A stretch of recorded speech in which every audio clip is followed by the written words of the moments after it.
today, and you knew how to escape, would you bring me to your starship? Would you find a way to live? If I came knocking at your door on the last day on the earth, would you give or try to fix this, or would you just let me go? I know it.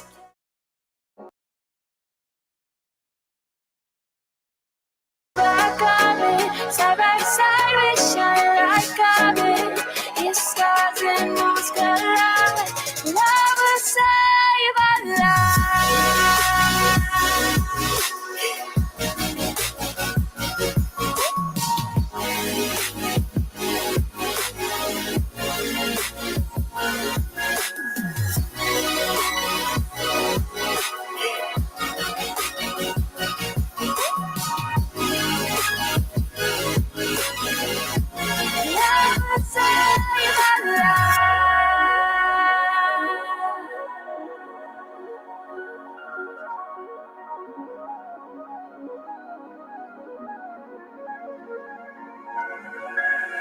What about the things we could take? Baby, how you gonna fake? This could really be the last time you could spit out all your sins. So why would you still keep it back? I will listen, no regrets.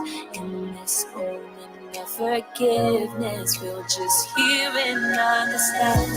I know we can overcome it. Side by side, we shine like diamonds. Your stars and moons collide. Love will save our lives. Love will save our lives. Love will save our lives.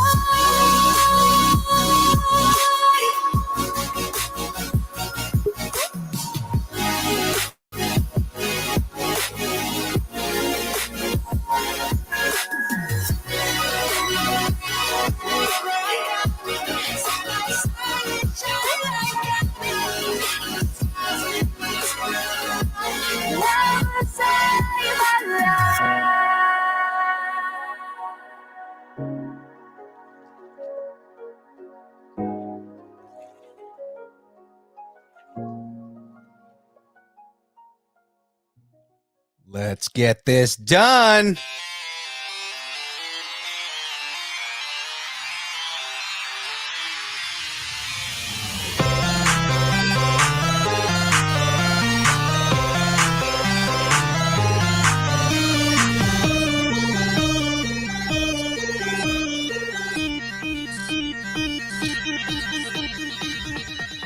Distance nerding.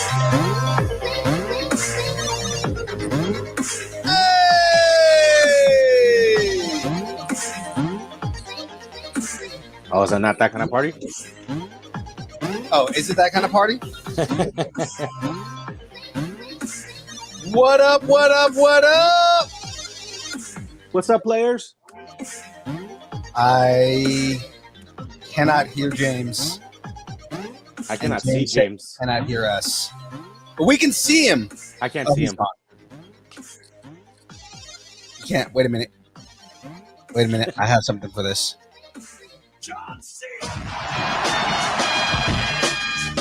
Yeah.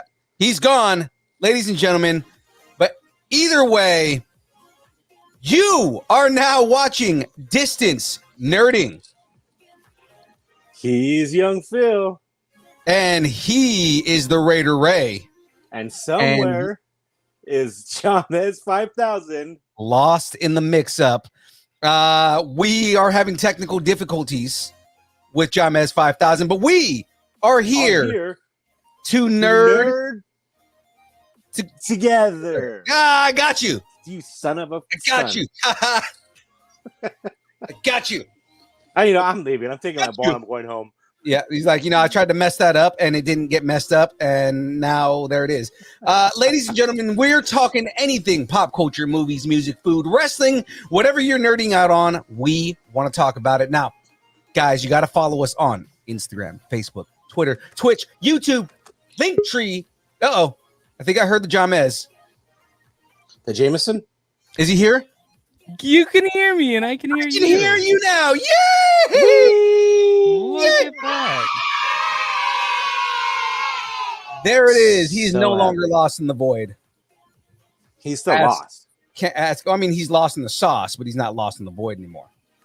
Speaking of, Still in the void. Yeah. Oh.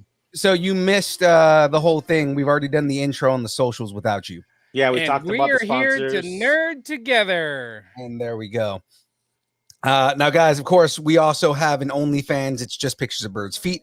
And that's about it. But anyways, either on here, this week on deck, we have Time for Tacos with Natalie Skyy, Ooh, fun stuff.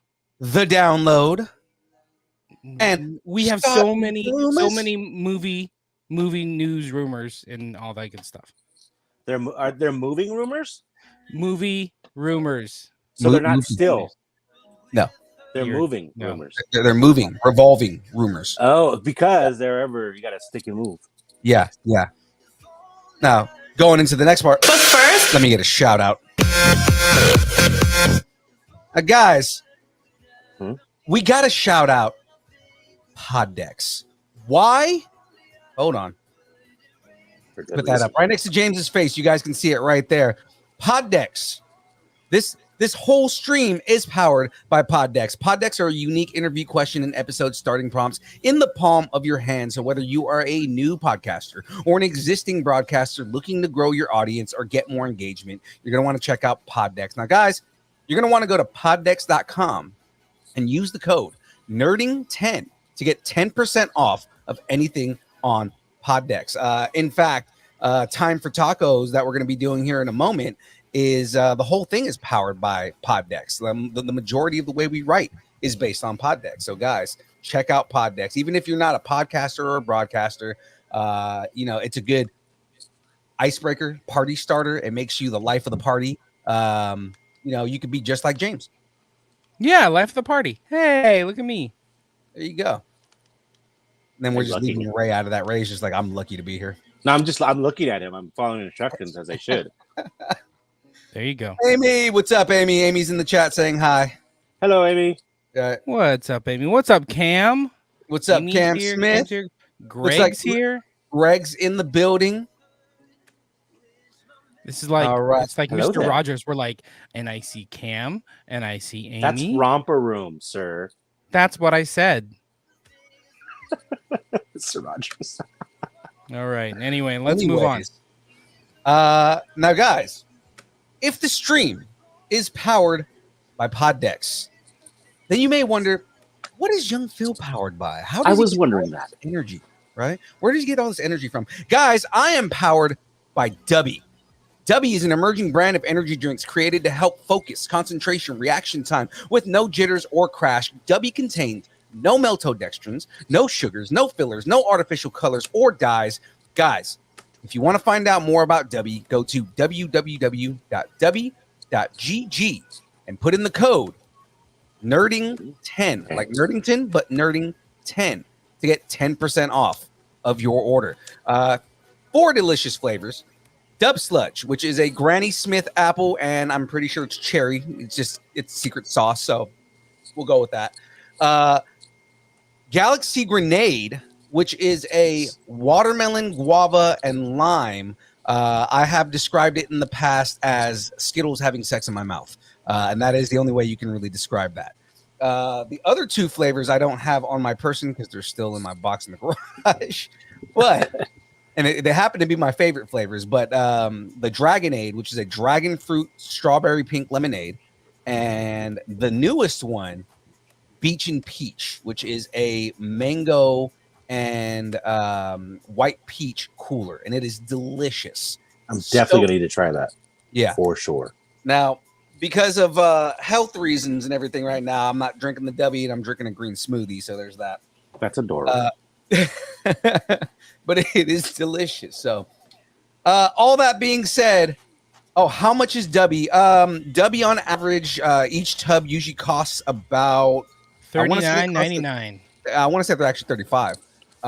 Tub. Thanks for the dub. No, they're $39.99, and then you get your 10% off. Oh, and that if makes you use the code Nerding10. Right. And it is they are delicious. Now, guys, now that we've gotten all that out of the way, I think it is time for the Geekend Update.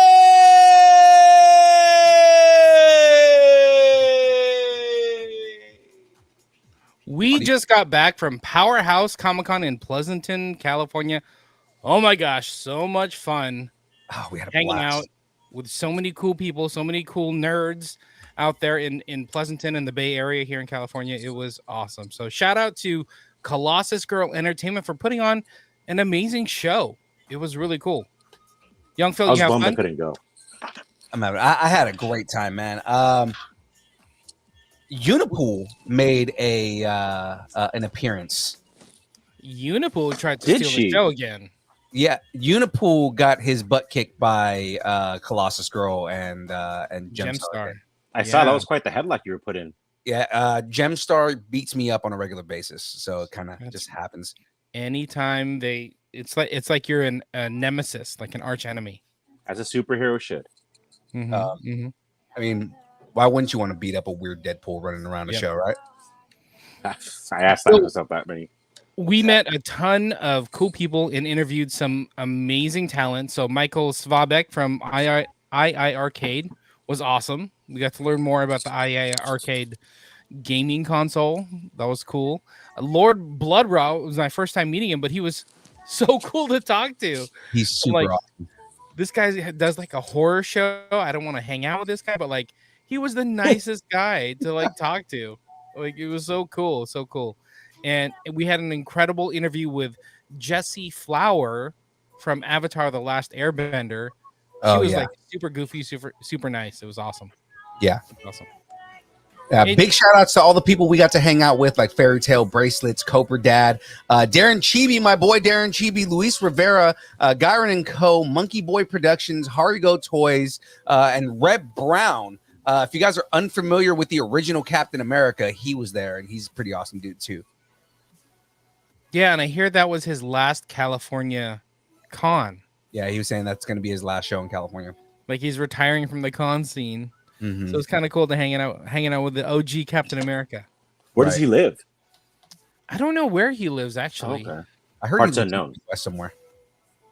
Okay. Yeah, I don't know where he lives, but it was his last California con. Yeah.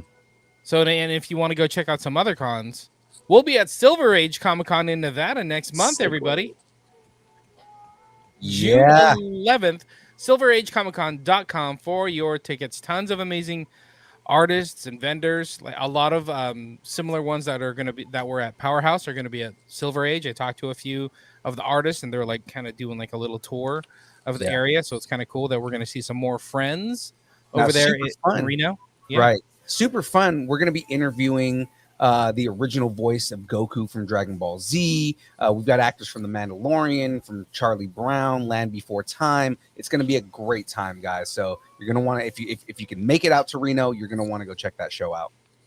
Exactly. Drop by our booth. We're giving away stickers. We gave away a ton of stickers, and we got a ton of Instagram followers. So thank you, everybody that was at Powerhouse. Come out to Silver Age, June 11th, Reno, Nevada, silveragecomiccon.com. There we go. Now, guys, we've gotten all the stuff out of the way. I'm excited for the next thing we're going to be doing here right now. I don't know about you guys, but I'm super excited, right?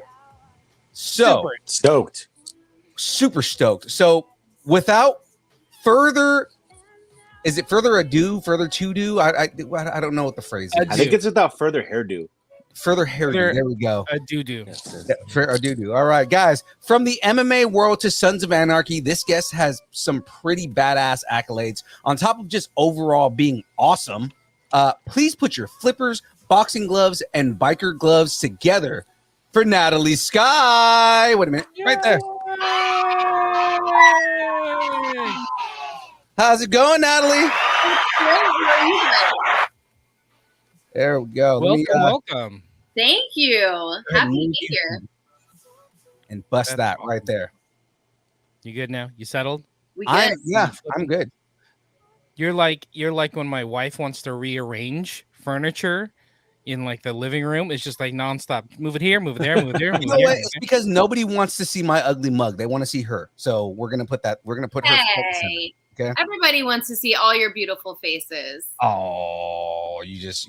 I'm covering my own face as we speak. That's a lie. That's a lie. I don't want to see my own face. Just hello there. Okay. Hi. I think we've all got sick of looking at ourselves over the last 2 years being home alone. In COVID, right? The only thing worse is opening up your camera and finding out that it was flipped to the selfie screen and not being prepared for it.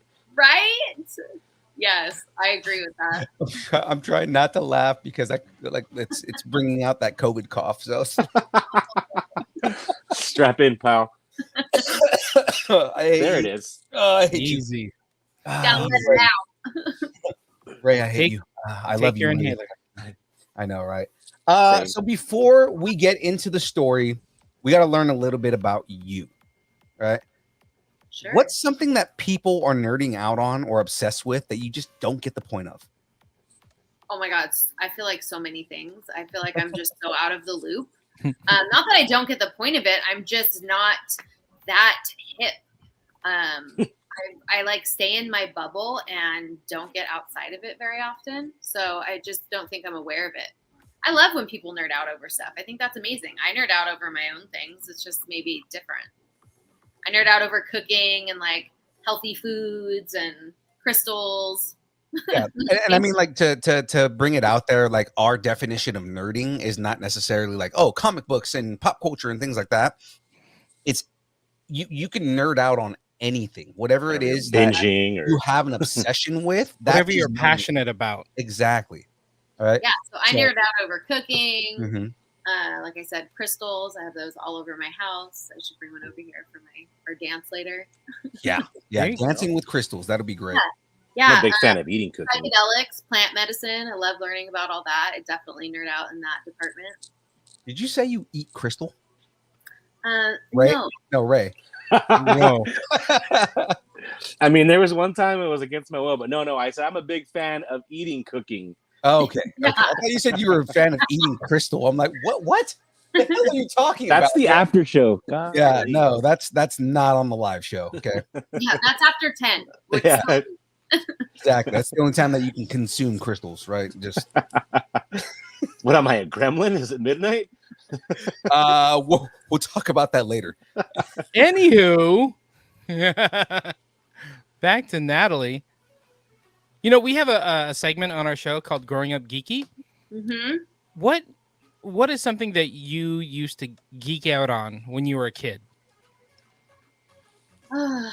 Like I for used me, to love the Ninja Turtles. Like Yes. when There I you go. mean love the Ninja Turtles, like when that theme song would start, I would feel like they were watching me, so I would be dancing all over the living room, like getting ready, pumped up for the show. that's awesome.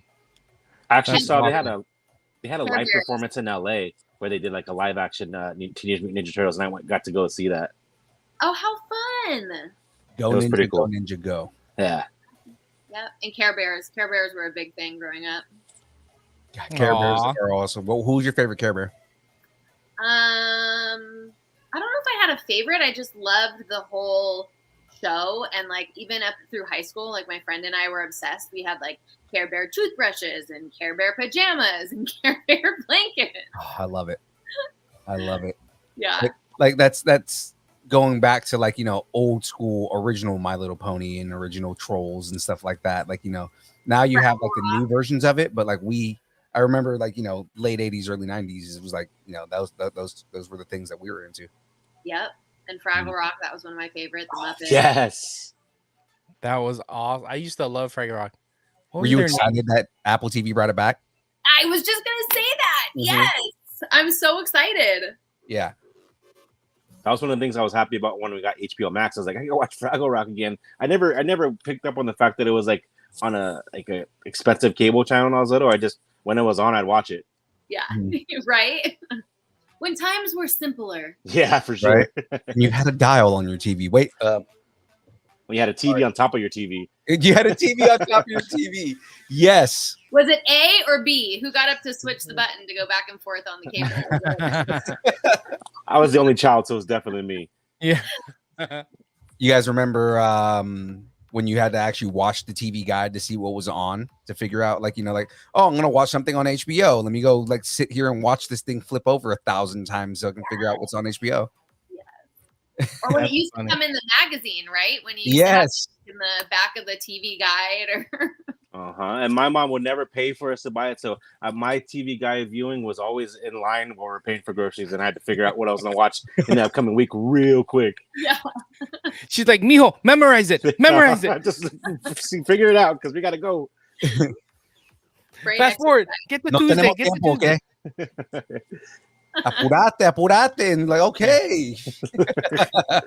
That's awesome. That's awesome. All right. Well, let's get into your career, right? So you started off on stage as a kid, right? Tell us more about you, like that kind of experience.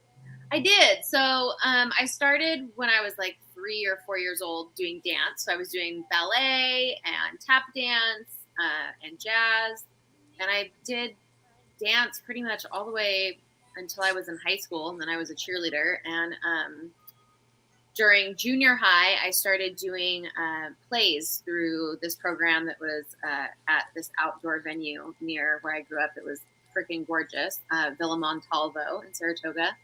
And we used to do all these plays, and it was so much fun, musicals. So I did that for a couple summers, 4 or 5 years. And then, got into high school, and then I was too cool for that kind of stuff. Yeah, But- we know all about that. Right?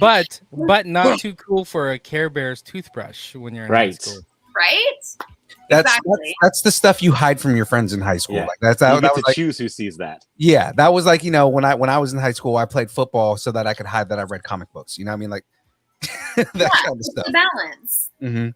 And now we like love it and own it, embrace all of it, right? Exactly. Absolutely. Even my Care Bears toothbrush. Yes. Care Bears care. Care Bears care. Cam Smith is asking in the chat, what musicals did you do? We did Oz, we did Pinocchio, and we did, gosh, I forget what the other ones were. I'm gonna have to go back and look through. My mom saved like all of the programs and pictures of everything. I just Aw. recently Way to got- go, Mom. Yeah. So I need to go back through. I was like, it's time to start helping. My memory from when I was younger is terrible. Like I have to see pictures or something to trigger the memory. Otherwise, it's like a blank slate. Right. It's like, oh, wait a minute. I don't remember doing that. Yeah. Oh, now I do when someone talks about it or I see a picture. Right. That's interesting. So did you after high school, did you want to get into acting right away? Was it like Well, I'm so heading to funny Hollywood type thing? after high school, I actually was going to school to be a firefighter. Whoa, Oh, nice. wow. Yeah, and I grew up in the fire department. My dad was a battalion chief, so it was like second nature for me. I grew up Mhm. around it, spent holidays at the fire station, and thought that that was something I really wanted to do. And like halfway through the semester for getting my EMT certification, I had to have knee surgery. Oh. And so I couldn't do the final, and our teacher was like, sorry, you can't do the final, like you can't pass the class.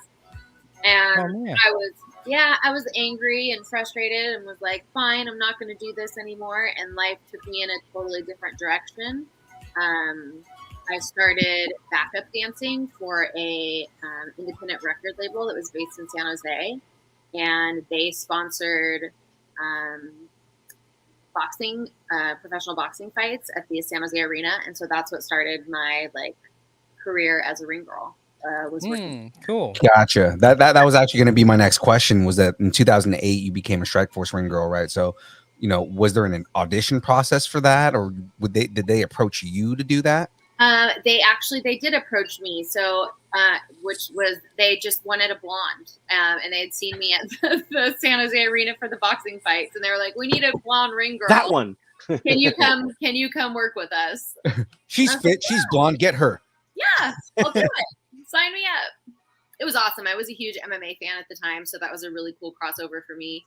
I was gonna ask, like, that was the heyday, like 2008. Yeah. Yes. That's the time to be an MMA fan, Right. Of course, there was no slouch of a promotion either. No, Strike Force was. I mean, they were almost known for their ring girls too. So Yeah. I mean, that's the whole thing. Right. It was at that time. It was only Strike Force and UFC. Mhm. I mean, there was Bellator and a few Yeah, others. Bellator was coming up. Yeah. But So you got to see all the fights and get to meet all the fighters. yeah, had a lot of friends. A lot of us still stay in contact. It's so hard for me now to stay in the loop with that because there's so many friggin' fights going on and so many It's every weekend. Yeah. every weekend. Yeah. So I just feel like I have no clue. Like when I hear someone that I know of or am familiar with, then I get super pumped. But I'm like, I can't keep up anymore. Yeah.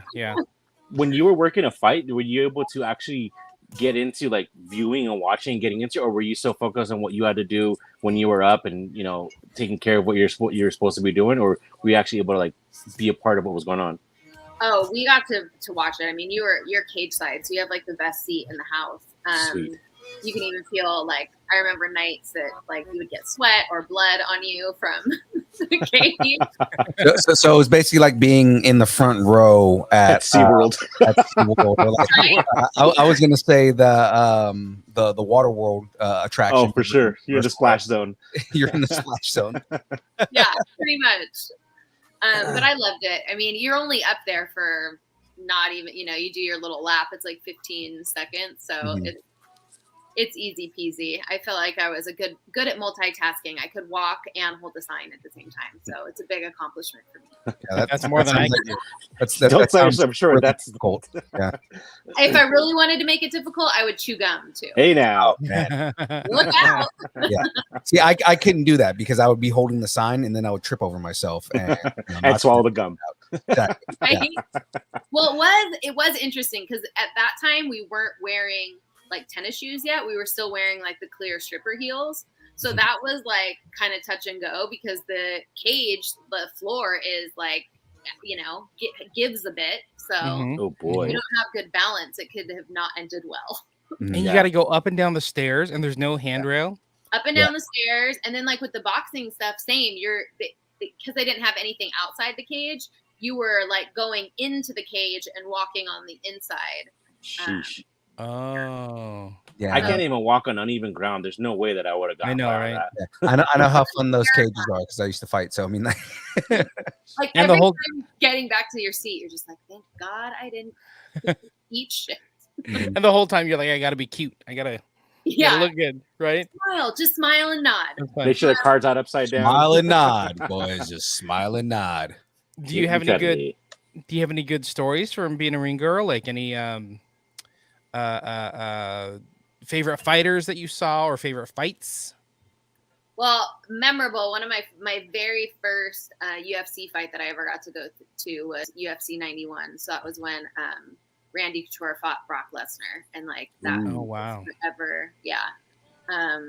One of my favorite fights. I've seen so many, and again, my memory is terrible. So I saved all the ticket stubs from events that I worked or got to go watch, because that helps me remember what I was at and what I saw. Gosh, when that was a thing, ticket stubs. Yeah, it was a blur. It was like now everything's on your phone. one thing after the next. Yeah, that's awesome. I'm trying to think of the fighters back then. Jake Shields, Gilbert Melendez, yeah. GSP. Melendez. Yep. Yeah, GSP was pretty active back then. Anderson Silva was this before he. I was thinking of Strike Force though, like the Strike Force. Yeah. Henderson, Luke Rockhold, Mm-hmm. The Diaz brothers. Yep. That's the heyday. Like that's the best time to be an MMA fan. It really was. Especially because it was like an event when those happened, Now it's like there's one every week, and it's like, okay, do I want to or do I not want to? Like those were like you had to tune in because someone was going to be talking about it the next day.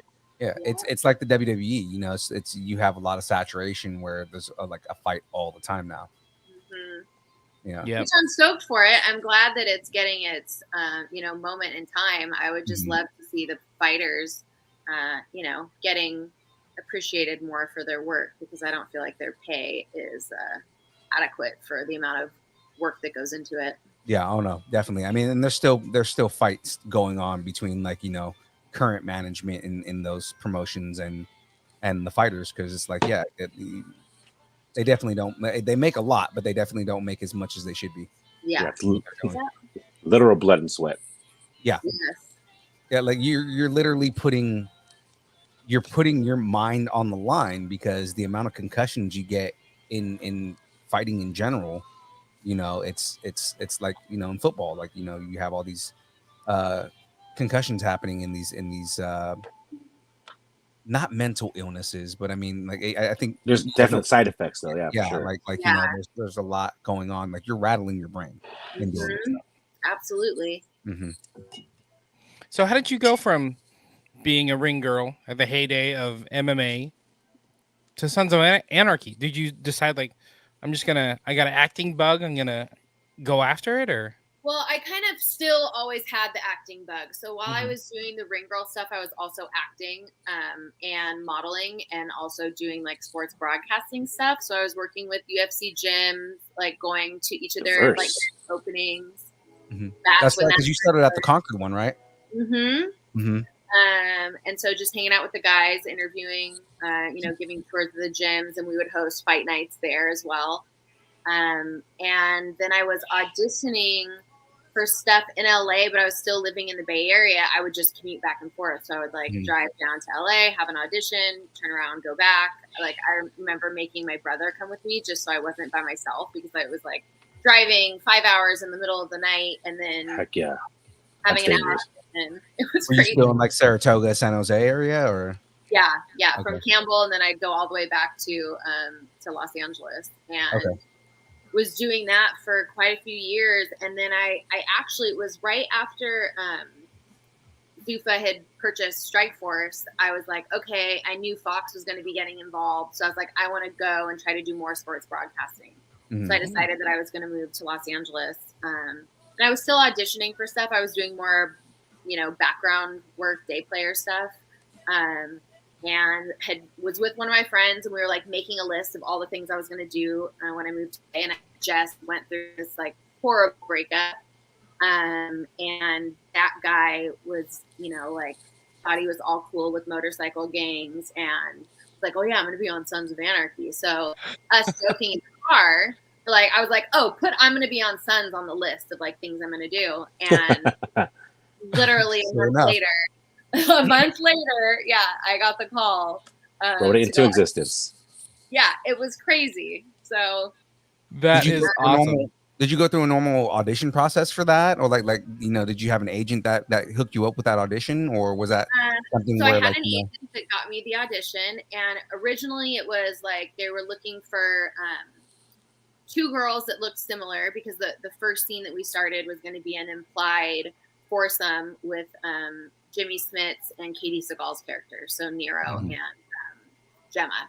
And so there was like, I don't know, 80 girls that all showed up. And they actually, which was interesting, we actually had the audition at where the set was, which is rare. Oh, wow. I just usually go to a casting office or, and where our stages were in the hood of North Hollywood. Like, it is ghetto. And I'm like in this little tiny dress, heels, like all done up. Like, where are they sending me right now? Is this a joke? Like, what is happening? It's like, I think this is the wrong casting call. Right? And then you see the big Teller Morrow garage, and I was like, okay, I've got to be in the right place because, like, I at least recognize that. Right. But the first one, it was just simply based off of, looks and your personality. Like, they asked us a few questions, and then it was basically like what girls look similar can get off as, twins. Gotcha. And so at that time, I still had a lot of friends in the fight world because I was going back and forth to Vegas, doing stuff with the UFC, and told my friends there, like, oh my gosh, you'll never guess, I got cast on Sons. And some of the cast from Sons happened to be watching The Ultimate Fighter that day. And so my friends told them, hey, our friend's going to be on your show. So when I filmed, we kind of had a common ground. Nice. Which was, it was really nice because it made things a lot more comfortable. It wasn't just like I was this random person there. Right. We had mutual friends, so it made it very welcoming for all of us. And then the next, I was in, I think, 11 out of 13 episodes the first season. And then the next season, I got an email saying I was pinned to be a co-star. And I was like, what? Wow, that's cool. Yeah, and then that's when I got bumped and wow. Look at you go. Right? And you sent every episode to the ex-boyfriend, just like, oh, by the way. I didn't even have to because I know he's watching. You know he was watching Even it. now, Like, probably. Hi. yeah, he's probably just like, fuck. You know Could have what? been me. It's funny because I have another ex-boyfriend that before that was, I'll never forget this conversation of him telling me, you trying to be a ring girl is like me trying to be in the NBA. Ooh, Wow. Oh my goodness. what a dick. I know. So I'm You sure were- you, in your head, you were flipping him off every time you held up that card, right? Yeah. It just makes me giggle. I always say that I love to prove people wrong. It's like his Absolutely. comment was, you trying to be a ring girl. It's like, no. I am a ring girl. Yeah. That's different. Yeah, exactly. But it's good. It's good to have people that, keep you humble and want to challenge, your goals. I love it. Gives me Right. drive. You gotta find another boyfriend. Like, you're like, what am I gonna do next? Like, you need a What's- boyfriend that goes like, you can't star in a movie with Tom Hanks. Watch me. Agent, let's go. Top Tom Gun Hanks. 3. Yeah, exactly. You can't be in Top Gun 3. Oh, all right, there we go. You can't be in Fly a it, Disney Jen. movie. Yeah. Somebody. Right. Now, acting on in Sons versus other roles that you've done, were there like noticeable differences in the way that set was run? And also, was that was that like the biggest set that you worked on? That was one of the biggest sets I've worked on, for sure, as a co-star. I did stuff on Entourage, but that was like background work. That was crazy. Mhm. And I was told a lot when I was younger I looked like Turtle. So You do. You do. You do look like Turtle. I'm as slow as a turtle. Absolutely. Oh my god, you look like Turtle. I didn't even think about that. yeah, I got told a lot that I We looked got to like get you in like a sweatsuit and then. Oh my A god, little you're Turtle. velour, Yeah. Get him a Rottweiler. Was it a Rottweiler he had? right? When he got the dog. Yeah. Oh God. Yeah, Hey. Sons was a completely different ball game. I mean, I think any TV show, when you're working that many hours together with people, it's going to end up getting weird at times because you're with each other for like freaking 15, 16, 17 hours a day, 5 days a week. Mm-hmm. You know, by Friday, everyone's exhausted and at their wits' ends with each other. I imagine. But it was like a family, you know. I feel really blessed to have been a part of it. Like, I'm still really close, like how I met Phil with Chris. Chris is a really good friend of mine. I still talk to the guys, you know, on occasion. And Is that Chris Reed you're saying? Chris Reed, yeah. Chris was just on a couple weeks ago. We were hanging out with love him. Chris. Him and his family are my neighbors, and so I love getting to see them frequently. Oh, nice. Mm-hmm. That's very It's cool. freaking hilarious. I love that guy. He is. He's so funny. But compared to other stuff that I've done, like I did a couple movies, independent movies after Sun. So I did one where I play a therapist. So that was way opposite end of the spectrum from playing an escort, a dumb escort. That had math problems.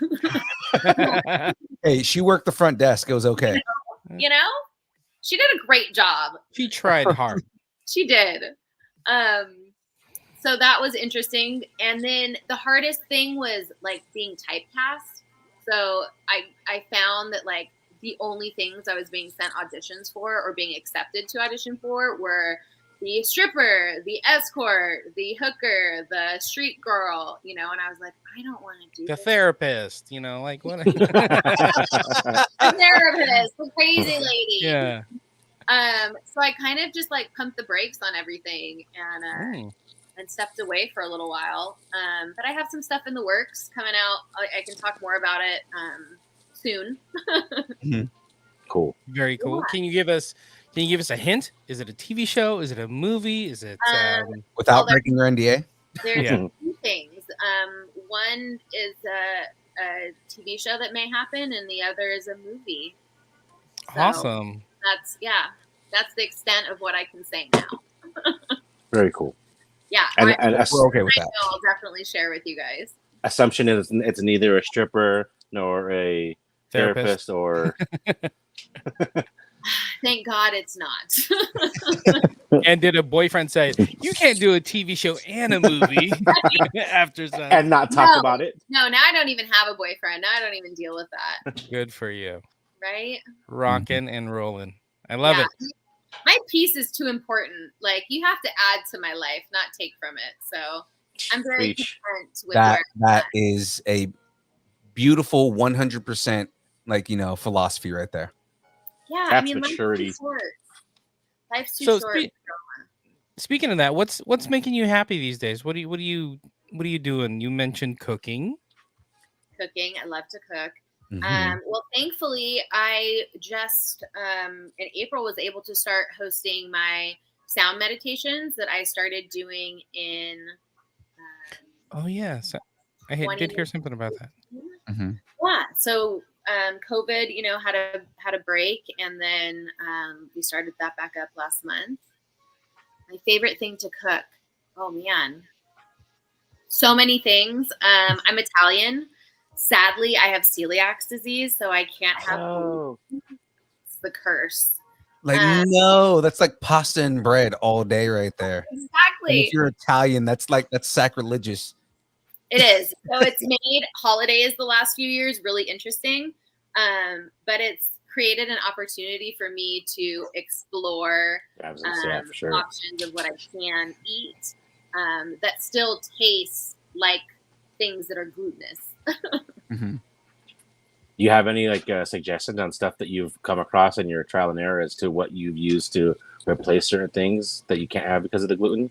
I mean, I still will have like bread and pasta, but it's usually gluten free. So there's like certain brands that I love. Like for pasta, this brand Jovial, which I believe is made in Italy, Mm-hmm. but it tastes almost identical to traditional pasta. Like You can find stuff that's good.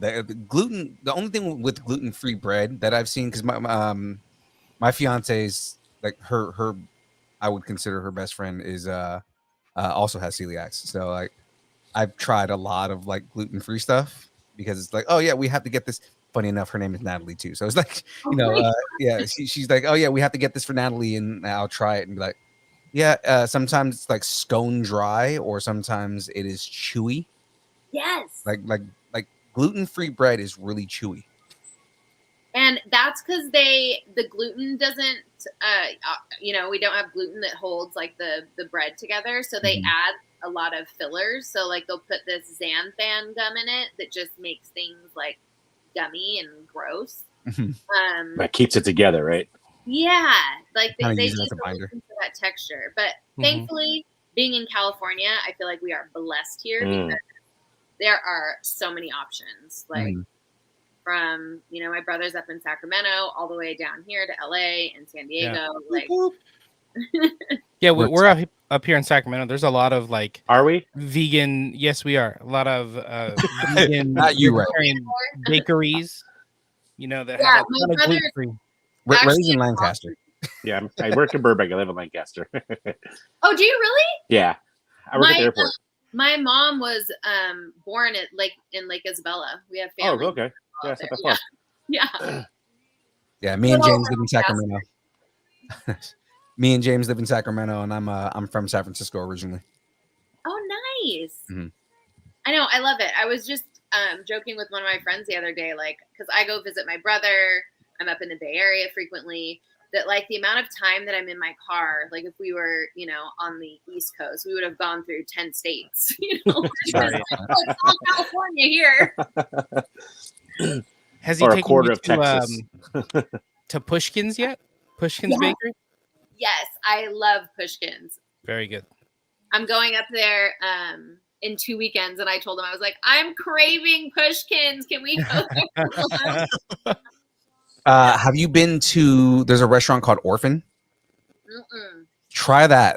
It's in. I want to say it's in Midtown, but there's a place called Orphan, and they have like specifically a gluten-free menu for breakfast, and it's actually really freaking good.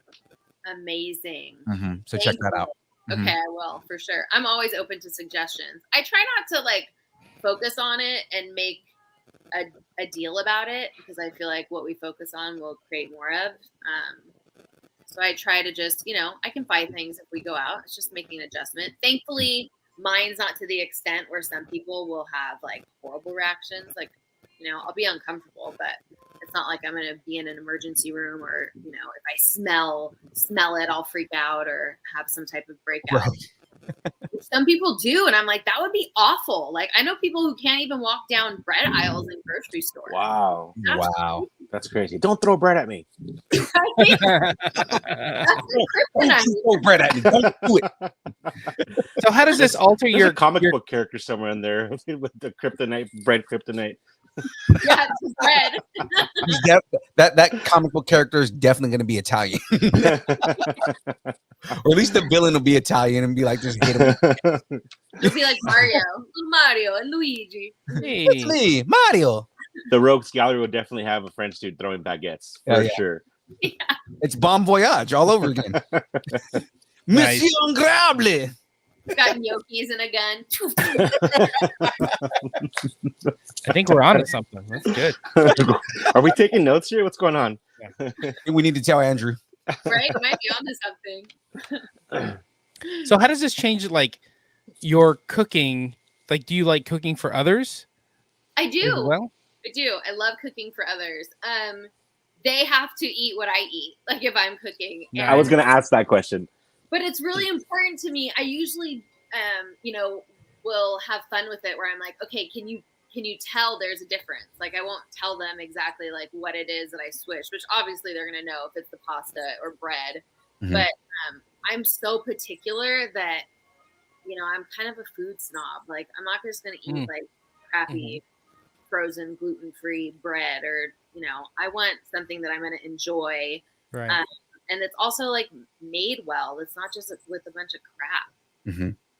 Not a bunch of xanthan gum. Yeah.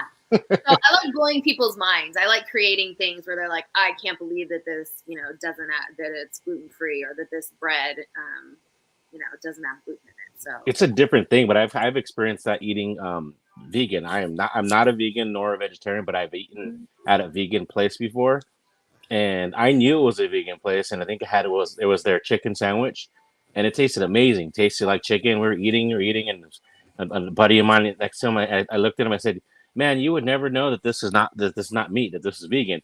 And he says, "What are you talking about? This is chicken." I said, "No, no, dude. We're at an all vegan restaurant." And he said, "Oh, you know what? Yeah, it kind of tastes funny." I said, "You're so full of shit because you were chomping out thinking like it was chicken. It's like if you don't know it, some of that stuff it just tastes just fine, just like the regular thing, you know." Exactly. I talk about making. I make vegan taco meat all the time because it's actually pretty good. And James, chorizo. No, it's not chorizo. Okay. I use the Morningstar crumbles. Mm. Ooh. But the thing is that when you do the Morningstar crumbles, I treat it like I treat meat. You know, Like ground beef. Season it the same way, exactly. Like I season it the same way, I cook it the same way, and it comes out exactly the same. You know, so like I keep telling James, like, you got to try it, and he's like, I'm not going to eat vegan tacos, dude. I've had vegan bacon. Vegan bacon's all right. Like with some of the vegan products, I just don't. I mean, I'd rather just have vegetables if I want to do that than, you know. Yeah, I'm out on cauliflower steak. Yeah, or I'd rather. I've never heard of cauliflower steak, dude. I see catering for the Jets, and I've seen that more times, and I shake my head every time I see it. But I mean, hey, to each their own. But I hard pass. It does not. It's not the same. No. That sounds so sad. That's like the cauliflower rice. It's not the same. I was gonna say that the other big one is everybody talks about cauliflower rice. Funny thing is, we did keto a couple of times, and it's amazing how something like cauliflower rice you're willing to settle for it when you know you can't have the actual rice. It tastes so much better when that's your only alternative. You're like, okay, well, I can deal with this. Right. But I would never choose it over rice ever. Right? No. I'm here for a good time, not forever. Not a long time. Absolutely.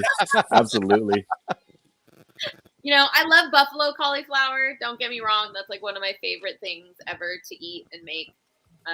If you haven't tried pepperoni and cheese. But like I want real cheese. I don't want cashew cheese. Yeah, all about that. I didn't know that was a thing. Yeah, that's a thing. So going back into, like, you know, and we keep talking about cooking, but I'm hungry. I was already asked this when I got like dropped out for a second. Did we talk about like did you get any cooking tips from anybody on set at Suns or anything like that, or did you learn anything like as far as like, you know, like new cooking techniques from anybody? We didn't have any cooking stuff there. I mean, we had amazing caterers, so like we were, you know, set there. But Chris is a wonderful cook, and he also goes fishing frequently, and so he'll come back with like fresh fish and say, "Hey, everyone, come over. We're having sushi tonight." Nice. And he'll just whip up fresh sushi for us. I mean, he is amazing. Like, you know, the like smash burgers where it's like the really thin patties.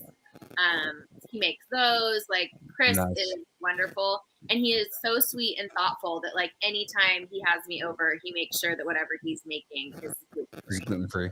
Yeah. Nice. How did you get by? Well, I mean, I imagine they catered to you, obviously, but like on set with your diet restrictions, I mean, was it prepared in a different catering area, or how did that work? Well, funny story. I wasn't diagnosed with celiac until 2018. Oh, so fun for you while you were on set, huh? Well, I was pretty much gluten-free because I could just tell that something was going on. I didn't know what. So for like the last, I don't know, 8 years before I was diagnosed, I was pretty much eating mostly gluten-free. It was just like I would control what I could at home, but like going out, I was just like whatever with it. And so at work, it was really easy. We had eaters that would make tons of stuff. And so you would just line up and tell them what you wanted. I want this vegetable. I want this salad. I want this meat. You know, they'd have pasta. We were spoiled. Those are the best. I've had the opportunity to just be around when the caterers are there. I'm like, and they say, "Oh, you guys can get something too." I'm like, "Really?" And it's like you kind of creep in, and you're like, I can have this and this and this. Okay, cool, thank you. Exactly. Like on the early call days, we would have like, you know, they'd make us breakfast burritos, and then we'd have lunch, and then if we were running, you know, late, then they'd have to do second meal. And so usually for second meal, they would, Second breakfast, like a Hobbit. They would call like a Elevensies? truck or something. So like we'd have an In-N-Out truck, or one time we had a In-N-Out truck? See, damn it. Yes, one time we had a truck. Okay. That's All right, LA people. Yeah, there's It a was Habit truck. it was a fire truck that they repurposed into like a pizza parlor. So like they would sit up in the trunk part and they'd make the pizza and then they'd put it through this oven and then it Brick would oven. slide down and be delivered to you. That's badass. Okay, that's we got pushkins here You in have that in Sacramento. Sacramento, do you? Okay, that's all we got. All right. So No, you guys have Dutch Brothers, right? I've never had that. we do have Dutch Bros. Dutch Bros is pretty damn good. Have that That's in Lancaster. everywhere though. That was in Boise. I'm not a coffee person, so I'm missing out there, I guess. So tell us more about sound healing, right? So like what got you into sound healing? Tell us what sound healing is. So, I was dating the owner of Tap Out Clothing Company when he passed away in 2009. And it was a crazy story. Not only did he pass away in the car accident, but there was another girl in the car, and it was messy. And at the time, nobody knew what was wrong with me. I know that I had PTSD, and was just like treated for years with just like antidepressants, anti-anxiety medication. And then because I was having troubles with acting and like memorizing my lines, and they had me on Adderall. And so I was like on the uppers, the downers, the in-betweeners, and just was like, what the F is going on? And so a friend of mine, after Suns wrapped, was like, like maybe try looking into like some alternative healing stuff to help you like move some of that energy through. Because right when I started my second season of Suns, I had another significant other pass away. And I was just like, okay, what gives? Like, is this a trend for me? Like, what's the deal?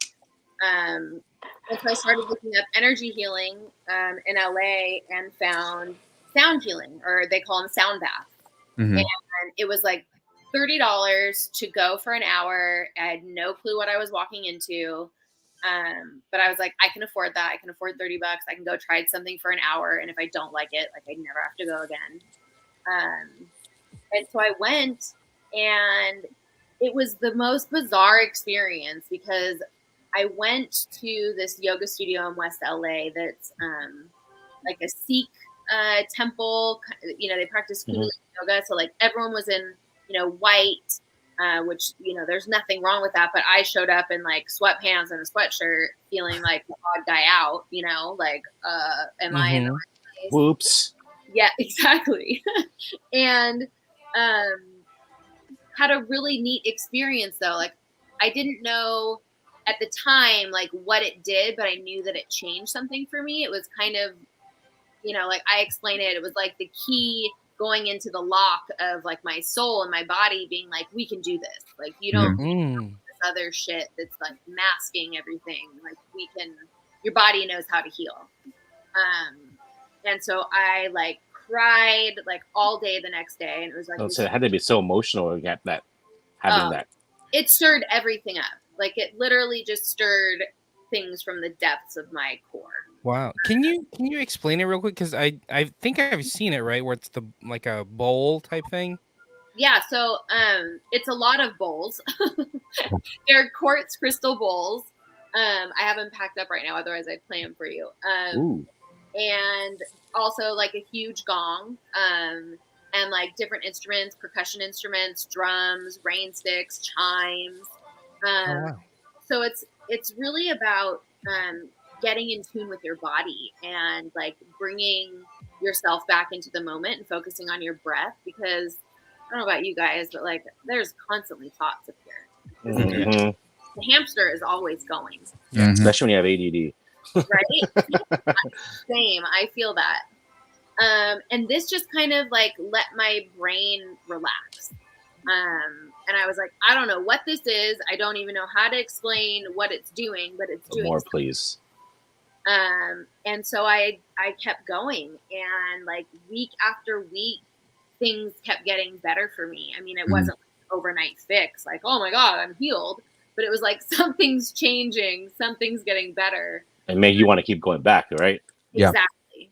And so after attending for like 2 years, I was like, I need to start sharing this with people, because I was telling my friends and my family all about what I was doing, and they were all like, we don't get Skeptical. it. Yeah. Mhm. But something's changing because you're changing.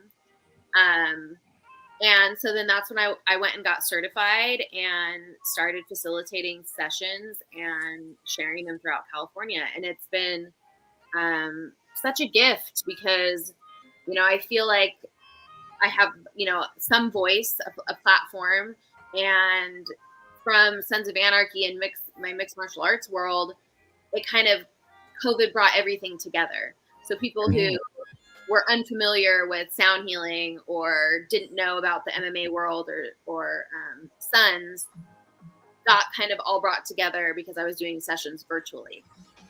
Okay. Really That's fascinating. Cool. Yeah, to share with people. Even though I feel like it doesn't transpire as well through the computer, just because the sounds are very similar to like compressed, right?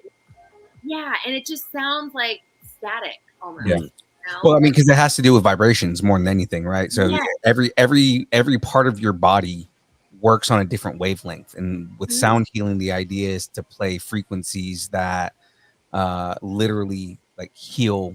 I hate to use a cliche hippie word, but like heal your vibes, right? I mean, that's what that is. I went to school at the Globe Institute of Recording Arts with Dave Gibson, and Dave Gibson is like one of the originators of this stuff. So like, I didn't get into it, but he like explained it to us one day, and I was like, this is kind of cool, actually.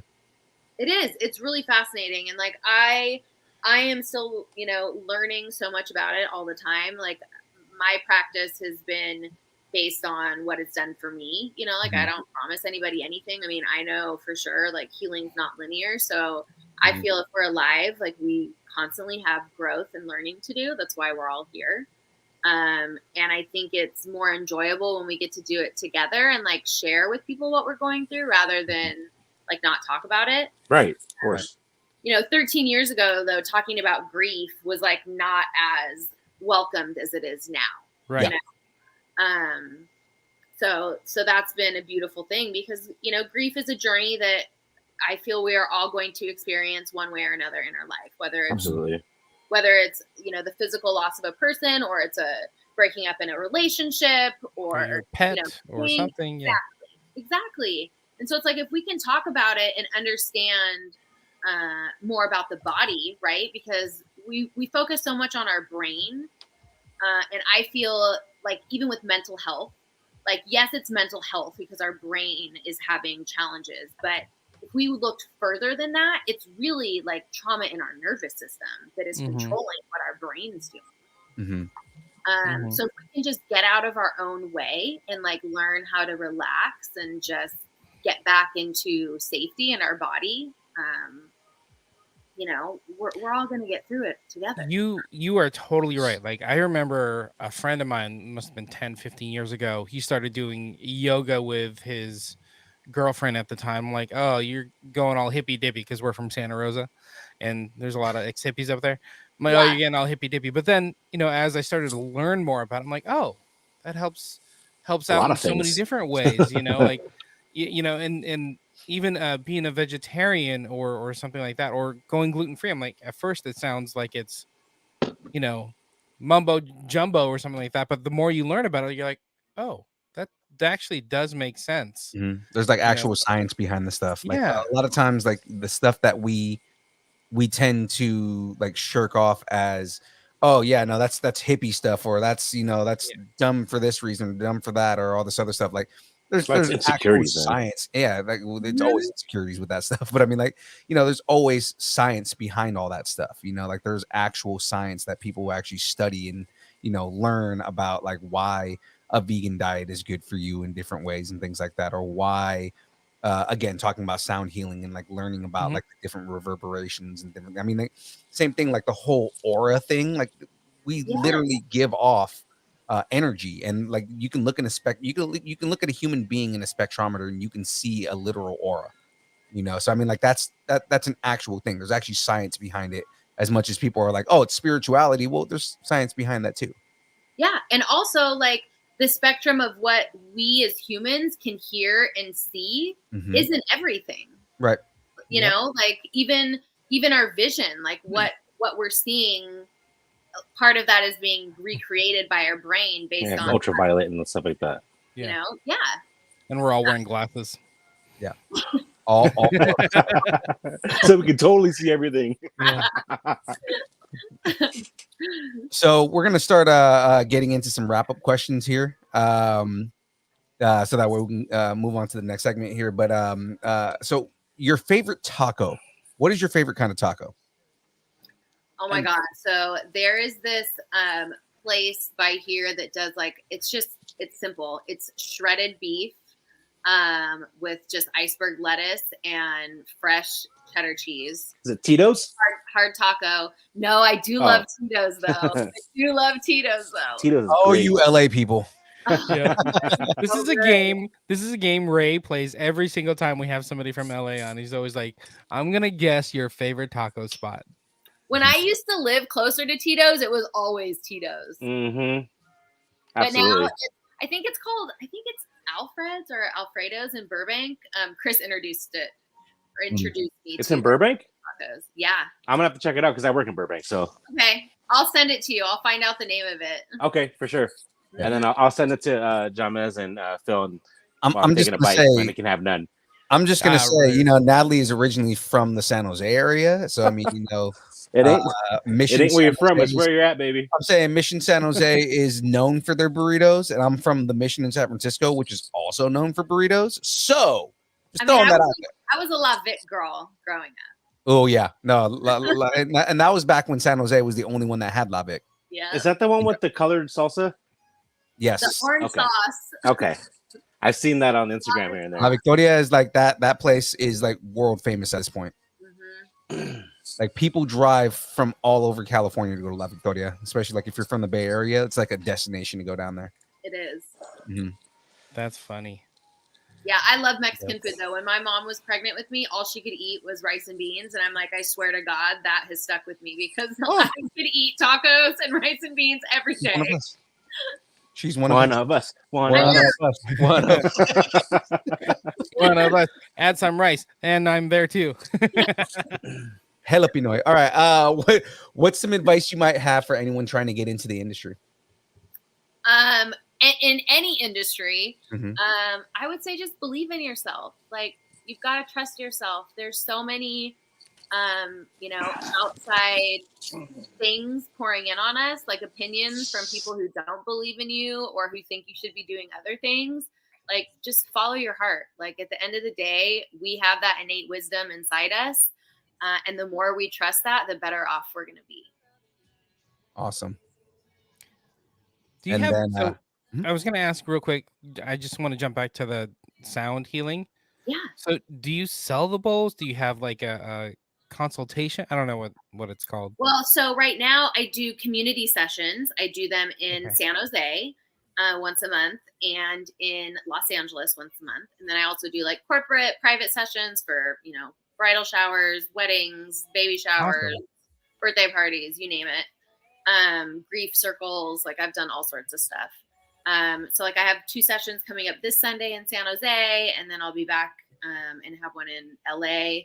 And then I try to do at least 1 session a month virtual for those who can't tune in or who can't come in person.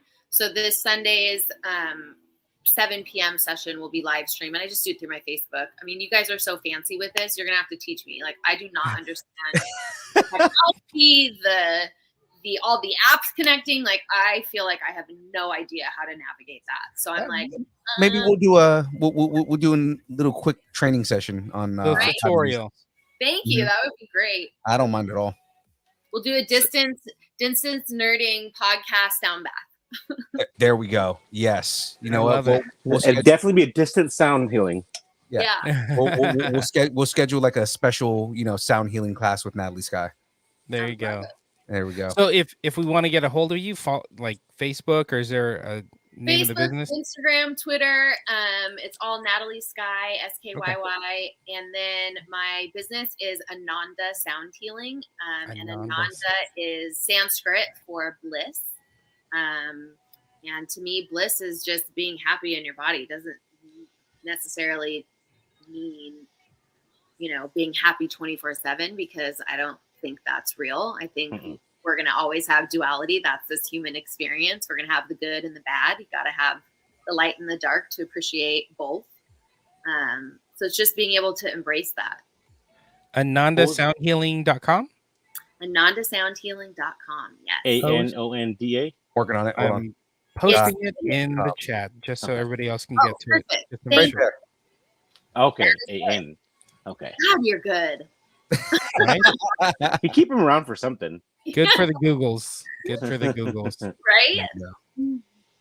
All right. So what do you focus more on? Sorry, I'm stealing. The sound healing or the acting? What's the balance like in your life? It varies. And that's something I've worked really hard at, because I was taught that you find a career and that's what you do for your life. Mm-hmm. That's it. And that has not been my life. My life has been so many things. It went from my career of going to be a firefighter to completely uprooted to dancing to then, being a ring girl to then acting. So for me, it's just been letting things evolve organically, and following what feels best for me. And so right now I want to do both. Like I said, I have this platform. I want to share this with people. For me, I feel like it's so important for connection and to help people feel safe in their bodies, especially after all the trauma we've gone through. We know there's scientific proof that trauma gets passed down, that when our ancestors have been through trauma, it's called epigenetics. We know that changes our DNA and then it's passed down to the next person. And so that's why we have patterns and beliefs and behaviors that we don't even understand because they've just been passed down to us. And so I love acting. I love pursuing my creative arts, but I also love connecting with people and helping them to just embrace where they're at and love their healing journey. Awesome. Ideally, you'd get a part as a sound healer in a movie or a TV show, then, huh? That'd be the best of both worlds for you. I mean, it would, but I also keeping my acting is I get to play, right? Yeah, it's not pigeonholed. I get that. Yeah, for sure. Even my sound bath stuff, it's when I show up, I'm a different person for that. My voice completely changes, because you're setting. Does it sound more like this? Take a deep breath in. So it's there's just different parts for each thing.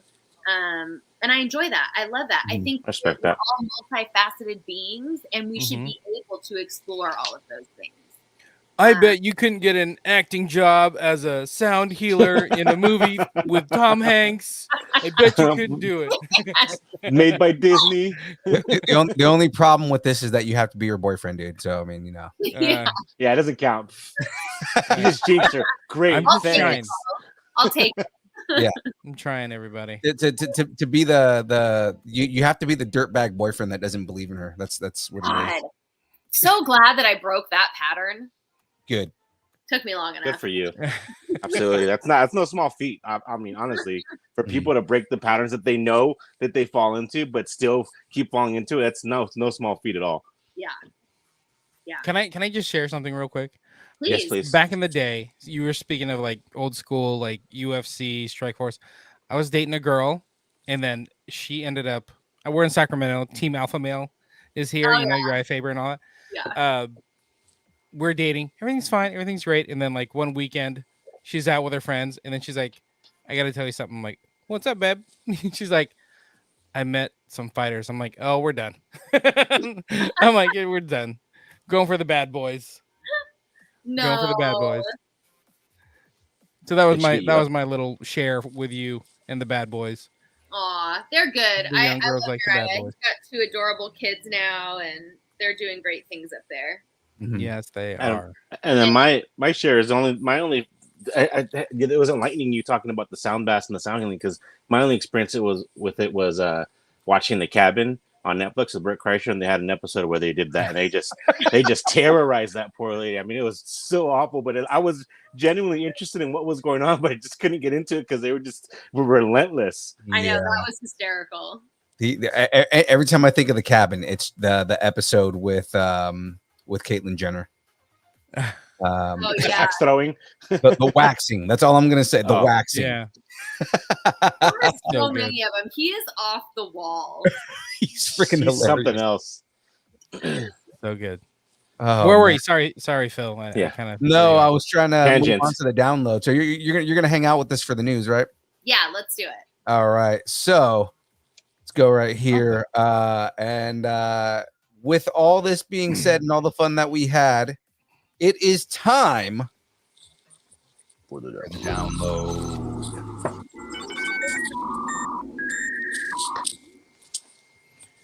Don't forget, check us out, the Distance Nerdington Post on Facebook for all the news, all the trailers, all the reactions, all the everything is in our Facebook group, the Distance Nerdington Post. We had trailers that dropped for Prey, which is that The new Predator movie.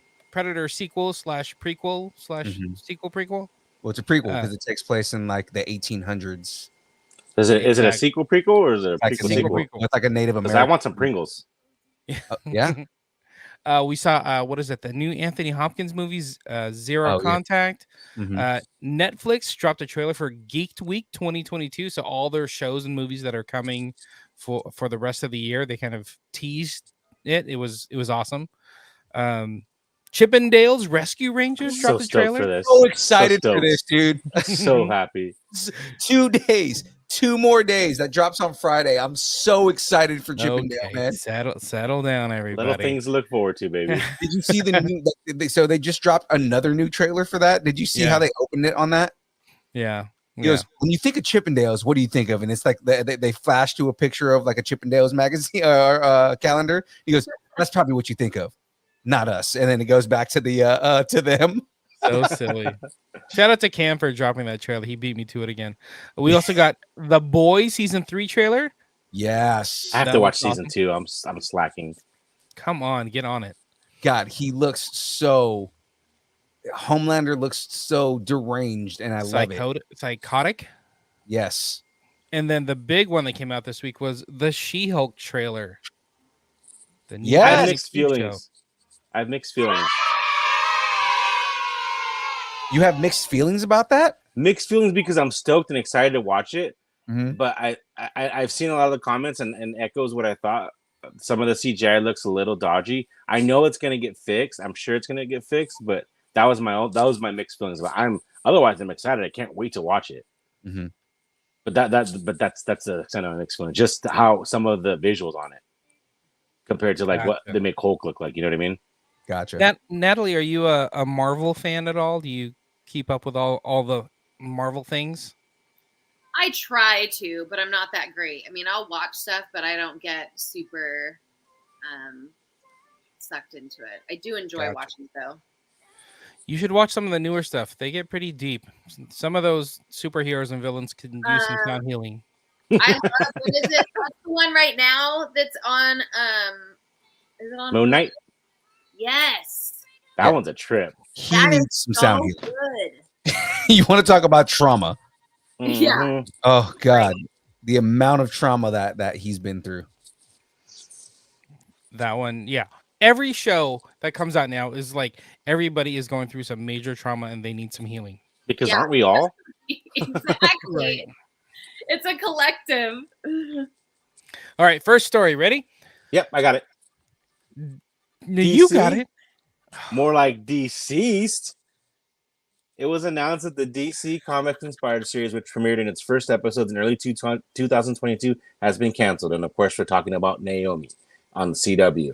Inspired by the character of the same name created by Brian Michael Bendis, David F. Walker, and Jamal Campbell, the series has been the latest DC TV series on the network. Did anybody watch this show about a young girl in DC universe on CW? I didn't even know it existed. To be It's honest, news to me. The fact that it got canceled is I feel really terrible reading about it. I didn't know it was on, Yeah, I didn't which is watch probably it why it was canceled. I mean, if we're being at all honest. either. I mean, I mean, they didn't do very much promotion for it, because if they did, we probably would have knew more about it. And now I kind of want to go watch it, but then again, I also don't want to get invested in something that I know is not going to return. Yeah. It's well, if you hard want to go, there's go ahead. there's so much content. It's like how do you keep up in so many platforms? Yeah. Especially when it's the CW. I mean, Well, that was the funny thing about the CW, because they had all these DC superhero shows that like it was Supergirl and Superman and Lois and Arrow, and they had the Flash and just nonstop Black pumping. Lightning and Legends of Tomorrow. And They were pumping them out, and all of a sudden they're just like, nope, we're gonna start cutting them. Like they had like 8 shows, now they're like down to 2 or 3. It's crazy how right, and it comes down to, I mean, once you start stretching them really thin, like if you don't have a plan, like I think that's one of the things with the MCU. Like, it seems like they have a plan from starting at A, and they already know where X, Y, and Z are going to end, as opposed to kind of shooting from the hip. Exactly. Hey, All right, do you have any kind of opsis for this thing? Yeah, so we have a too late opsis. Naomi, a teenage girl who goes from her small northwestern town to the heights of the multiverse. When a supernatural event shakes her hometown to the core, Naomi sets out to uncover its origins, and what she discovers will challenge everything we believe about our heroes. The Arrowverse has lost Arrow, Supergirl, Black Lightning, Batwoman, Legends of Tomorrow, leaving only Stargirl, Superman and Lois, and the Flash to man the Watchtower. I didn't realize that many shows had gone by the wayside. Yeah. Yeah, That's the thing is, like Stargirl, their first season did so well that they were like, oh, we're gonna put this on TV. Hopefully that them taking it off of or because it was on DC Universe, like them moving it to Okay. DC Universe. See, I've never seen that one. CW. Hopefully it doesn't mess with it. Superman and Lois has really good reception, and then of course the Flash is like the one show that everybody like always has good things to say about. So of course, because everyone loves Barry. Yeah, exactly. Right? Speaking of CW, so in total, 6 fan favorite shows have been canceled by the CW so far this year. So it's not just DC. 6. So Yeah. again, we just talked about Naomi just got canceled. I forgot they did this. They did a reboot of Dynasty. Remember that old school? Oof. Like, who would do that? They rebooted Dynasty. Yeah, exactly. Right? You know what? Now that you mentioned it, I think Angel was watching that. Now that you just say that, I forgot all about it though. Well, tell her to stop because it's canceled. Cut it out. Cut it out. It's gonna conclude after 5 seasons. They rebooted the 4400. Really? And that's getting canceled after 1 season. Roswell, New Mexico is also getting canceled after 4 seasons. Charmed is getting canceled after this 4th season, and In the Dark is also ending after the 4th season. So it's like they gave everything like a 4-year run and then gone. You know what it is? I think it's so many people stream stuff as opposed to watching it live. They get to pick and choose whether they want to keep watching or binge, or just like there's shows that I've come across that we'll just watch it when it's ended and we can watch everything all at once. And then so by the time you get to it, and if they've canceled it because no one's watching and they're doing the same thing, it's like, well, now I'm not going to invest in it at all. Right. Yeah. Yo, Kennedy, what's up, man? It's one of my buddies from the Army. Hi, Kennedy. Hey, Kennedy, what's up? I see you. We talked about this a couple weeks ago, but like, so Natalie, tell us how you watch shows. Are you a binger? Do you have to wait for the whole thing? What do you like about a show that you may be picking up? It honestly just depends on how much time I have. Like if I'm traveling a ton, like if I get home and I have a day where I can just relax and binge, then that's exactly what I'll do. Mm-hmm. Like recently I did that with the Moon Knight, right? Mm-hmm. Yeah. I did it with WandaVision. What else did I just watch? The Wilds. I think that's on Netflix or Hulu. Yellow Jackets I watched. Oh, I wow. gotta watch that one. I haven't seen that one yet. It was I'm good. interested though. Yeah, I still need to watch Yellowstone. I know. I haven't watched that either. Bro, you haven't what? Yeah, I and know. I have Paramount Plus now, so I have no excuse. I need to watch it. Yeah, And 1883, which I guess like a prequel, it's Yeah. really good too. honestly, most of the time when I'm watching TV, I'm usually preoccupied also doing something else. So I'm like emailing people or I'm like doing event stuff on my computer. So it's like if I have to really pay attention to it, I can't. Yep. That's the world we live in now. Yeah. And I mean, that's how my fiance is. Like, she if it's something that she has to pay attention to, then she won't watch it. Like, the whole thing is it has to be something that she can do in the background while she's like, she can still understand the premise of the show, but it's like something that runs in the background while she's doing other things. Like, Yeah. if I really want to focus, it's a good plane movie because I know that's all I'm going to be doing, right? Mhm. So that's what I'll save for like my flight trips. If we want to focus, honestly we watch something with subtitles. We just finished watching Tokyo Vice on HBO Max, and so much of that show is actually in Japanese where you have to read the subtitles that it forced us to just throw our phones down because either we wouldn't know what's going on or so we had to figure out what was more important. And it was a really good show, and I'm glad that we actually threw our phones down for it to be able to see what was going on. Yeah. I love that. Yeah, because we do get caught Interesting. up in the phones, man. Well, I got two potential theories why these shows aren't working, or maybe why they're getting canceled. One, Warner Brothers and Discovery just merged, and they're like, "Oh my God, we got a ton of overhead. We got to start figuring Too out much a way to show. save some money, and go from there." But like a lot of these shows are on this, the 22 episode cycle for a season. Yeah. Sure. Whereas like everything that's coming out to the streaming networks, 6 hours, 8 hours, maybe 9 hours, and like it's that chunk of time where like you only have to dedicate the 8 hours of this show and you're done, But they which is pack so so much- much into them too. It's crazy. Yeah. less filler, like Yeah, I 22 mean, episodes. I was mentioning, and I've mentioned this probably like every week for a while now, that it's more it's less about the amount of content that they're putting out and the quality of the substance and the substance of the product, right? Like, we're getting these shows that are only 6, 7, 8 episodes long, but they're better than watching movies half the time. You're getting this long form storytelling without getting a lot of filler. Like Moon Knight is a perfect example. You got a full complete story in 6 episodes. Yep. So I mean, like, Loki's another good example of that, where Loki 6 only had episodes. like 6 episodes. And my thing is, I can barely watch a movie without having to get up to use the restroom anyway. So I just kind of look at it like that's my bathroom break. One episode to the next. There you go. Right? Watch it again. Right. And again, you cut out all the filler, right? You don't have these episodes where there's just nothing happening the entire episode. Yep. Got it. Okay. On a brighter note, the network has given a series order for the Walker spinoff, Walker Independence, Supernatural prequel. I don't know. Supernatural prequel, The Winchesters, and a new series called Gotham Knights. That looks cool. That looks really cool. I'm skeptical. I want to give it a chance, but it's more so like the CW shows kind of have been. Well, that's the thing. The CW shows, they start off strong and then they kind of, for the most part, fizzle out. So I've liked most of them. Some of the stuff, it's like you kind of eye rolled, but it's for the most part they're pretty good content when they start out, and then I think you see with a lot of these other ones, they kind of fizzle out. Yeah. Got it. Like I want to give Gotham Knights a chance because they're focusing on Batman sidekicks essentially, and it's like they're compelling characters, especially like when you get into like the whole hierarchy of the Robins and everything like that. Like all those dudes are dope, but like again, it feels those like birds are crazy. Yeah, all those birds are crazy.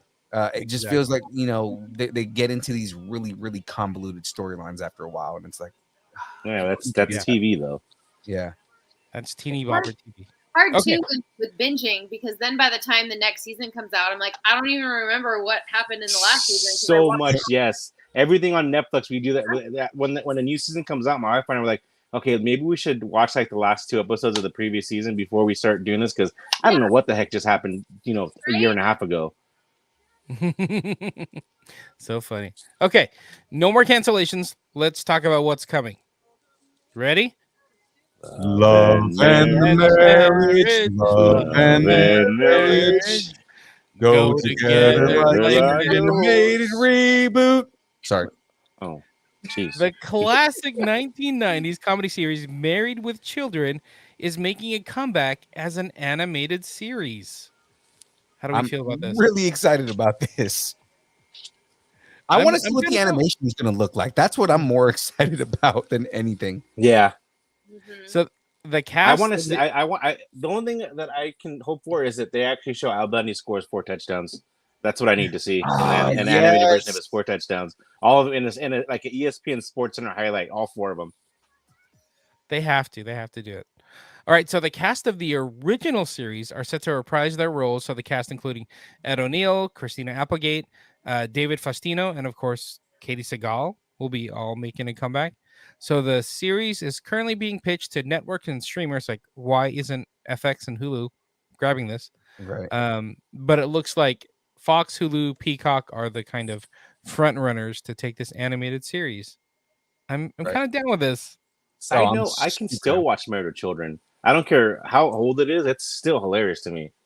So, Yeah. fun fact: Natalie knows Katie. Exactly. I think, yeah. She worked with Katie. But on top of that, before the show, we were talking about how she was talking about like Katie's experience with Married with Children, and I was like, I always hated, like, one of the things that bugged me about Al was like, you have this hot wife that wants to bang you all the time Not his hands in his pants. with his hand, but like he's not attracted to Peg, and it's like, dude, Peggy's hot. Why not? 100%. Also, I've come home from work. I'm like, I'm going to go take a nap. Not tonight, Nutty. Yeah, That's but so not every night though. Jeez Louise. Ow! Oh God, Peg, no. It's funny. I never knew what a bonbon was because I only know what bonbons are because of that show. There you go. That works out. I'm excited about that. So Married- go ahead. Married with Children ran for 11 seasons. God, I didn't realize that. 87 to 97. And of course, it was Fox's signature series. But we have no date when we will be going back to the Bundy residence. It was in Chicago, right? That show. Yes. See. And then they're neighbors. Yeah, it depends on which season you started watching. Yeah. That's right. There was Jefferson, and there was what was the other guy? The other Darcy. It's gonna kill me now that I can't remember his name. Anyway, looking forward to the animated series for sure. Yes. You want From to an do the next OG one? Fox show to its newest, is Ted Lasso getting a reality series? Kind of. FX Networks has announced its summer 2022 programming schedule, and it includes a new TV series from Deadpool star Ryan Reynolds. Ryan Reynolds has partnered with It's Always Sunny in Philadelphia and Mythic Quest creator Rob McElhenney for the docuseries Welcome to Wrexham. Oh, Wait. I'm excited for this. Did you guys hear about this? Natalie, do you know about this? No. I'm the first I'm hearing about it. So Yeah. Ryan Reynolds and Rob McElhenney from It's Always Sunny in Philadelphia, they bought a soccer team, or a football team, I should say, Yeah. in England, in Wales, and they're gonna Speak Whale. run it, and they're gonna own it. And they're just like, oh, Yeah. we own a football team. We own a football club. That's why I was hoping, like, okay, so Ted Lasso season 3. Great show. Great yeah. freaking show. I want to see that interaction, like, especially because Rob McElhenney already has a show on Apple TV. I'm sure they can get him to come on and like have him and Ryan like as the rival owners against. That'd be funny. That would be hilarious. All right. 100% on board for that. It's Always Sunny in Van Wild, Philadelphia. Pool opsis. Good grief, that was a mouthful. That's meant for me to say, but I mean, I'm right. happy to get it. Well, please do, because I botched it. It's Always Sunny in Van Wild, Philadelphia. What? Want me to say it again? He's been What? practicing that. It's Always Sunny in Van Wild, Philadelphia. What? The series will follow the real life account of how the two stars got together and purchased the UK soccer club Wrexham AFC, the Red Dragons. If you've ever seen an episode of Ted Lasso in your life, you know just how fun a fish out of water story about Americans/Canadians Canadians. They're both Canadian. wandering into the world of UK soccer can be. Dude, I'm so looking forward to the show. So it's kind of, I think it's going to be a pseudo reality show, kind of showing the behind the scenes. I don't know if it's a straight documentary or if it's like a mockumentary, but I'm excited for this.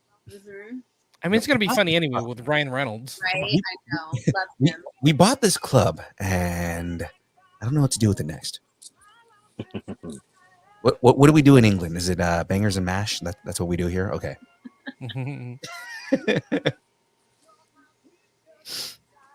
Want to finish it out, Ray? Yeah, FX Entertainment has already revealed that the Welcome to Wrexham will get a 2-season run. Welcome to Wrexham will be hitting the pitch, or corner kicking, or going off sides, but most likely getting a red card on FX and Hulu on August 24th. Right around the corner. Right around the corner. I know it's already going to be, it's close to June. Jeez. Crazy. Now, James, for this next one, I need you to do your best impression. Oh, okay. So now we're switching gears. Because I have a fever.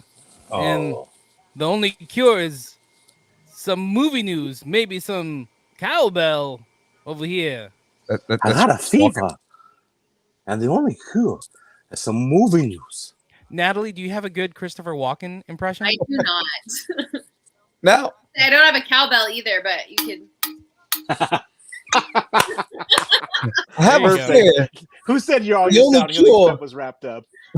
It's some movie news. There you We need go. more cowbell. All right. Okay. There he is. There he is. All right. Just wanted to show off. I get it. Remember, in the world of voice acting, right? Okay. Well, you got to throw me under the bus. Even Don't. a bad impression. Did you just Still an impression. We don't I do got a the fever. 101 on Christopher Walken. Okay. Dune 2 will be adding Christopher Walken to its Christopher all-star ensemble cast. So I guess Walken is playing Emperor Shaddam Corino the Fourth, Damn. More cowbell. ruler. Damn. All you guys are doing are thinking about how to do a Christopher Walken voice in your head. I'm thinking Nobody's Emperor paying attention to me. Damn. Nope. Natalie's like, "Where's my cowbell? I know I have one around here somewhere." Like, this is the closest we have for now. That works. That works. Damn. So he's playing the ruler of all the known universe. Yes? No? Yeah. Nobody's excited? So he's like He Who Remains. Yes. Kind exactly. of. Yeah. Exactly. So they also previously casted Florence Pugh, who will be playing what is it, Princess Arulian? Arulian? Roman Carino. Something like that. Yes. So, I mean, we're getting a ton of big cast for this. Is it me, or do they make these names intentionally hard to pronounce? Super hard to read. I mean, Frank Herbert, remember, he's like the originator of all this stuff, right? Like some of the names aren't that hard, but some of them are like super complicated. Fine. Mhm. Okay, you just outed me as literate. Thanks, Like, Phil. well, no, I'm saying, think about it, right? Like Paul Atreides is not a hard name, right? But Arulin Carino is like it's a way more complicated name. It doesn't roll off the tongue, is all I'm saying. Yeah. Mm-hmm. Mm-hmm. So I guess, what is it? There's 6 novels Right. in the whole thing. The rumor is that they have part 1 and part 2, but the rumor is that they may add a 3rd movie to this Dune series. Mm-hmm. Well, they didn't. At first, it was just the one movie, and then they announced it after they released the first one. Correct? Mhm. Right. So, So, I mean- so this basically the first book got split into 2 different movies. Oh, Is got what it, they got it, did. got it. So the first half, or the first Dune movie was the first half of the book. And there's a stopping point in the book where Paul like ages up a couple of years. And that's where they stop the movie because that's where it's gonna pick up in part 2. Shit, damn, that's crazy. Yeah, it's it's like a 10-year difference from the first movie to the second movie because his I don't know if you guys picked up because they talk about it, but they don't really like say it. But like he realizes that his mom's pregnant. Okay, I should awkward. probably watch the movie. Yeah. Oh Yeah. god. Spoiler alert. Yeah. And I was gonna say the second. So there's a if you haven't seen the original the movie. other white meat. Yeah. If you didn't watch the original movie, but like there's a point in the book where there's a 10-year difference from when Paul joins all the people in the desert. And it like fast forwards 10 years where his sister's 10 years old. Got it. Okay. So there may be a third movie, but they've also ordered a spin-off already called Dune: The Sisterhood, which is of course going to be in the works by HBO Max. So Okay. Dune Part 2 will be getting spicy in theaters. Hello there. October 20th, 2023. We're still like a year and a half away. I know, right? I don't know who this one's for. Yeah. All right. You better call Jackie in here because it's time for our latest segment, Sexy Adam Driver News. Adam Driver is not sexy. Is that a thing? Throwing that out Is that a there. thing? He's not. He is not. Apparently for your There she is. fiance, I think. She heard me. I summoned the jack. Are you guys talking about the dude? hot. She told me to shut my mouth. Natalie, Sorry, I mean, if you're attracted to anteaters with giant ears, I mean, just by all means, Have you guys seen his new his latest is it Burberry or something like that? His ads. He looks like a bird running in the desert. Like he does. Is he named Kevin? No, he looks like Kevin. He does. It's a side profile of him running, and all you see is giant from up, yeah. Darting. Kevin, like you see his giant nose darting in the wind. Like wow. Tell me how you really feel, Jesus. He's a snipe. Adam Driver, the snipe. Adam Driver is a snipe. Natalie, do you think Adam Driver's a good-looking guy? I mean, he was in Star Wars. He's a guy. He's a guy. Just a guy. He's a I think guy. he's a guy too. I concur. He's a guy for sure. There you go. He's no Brad Pitt. There you go. For sure. There you go. And funny.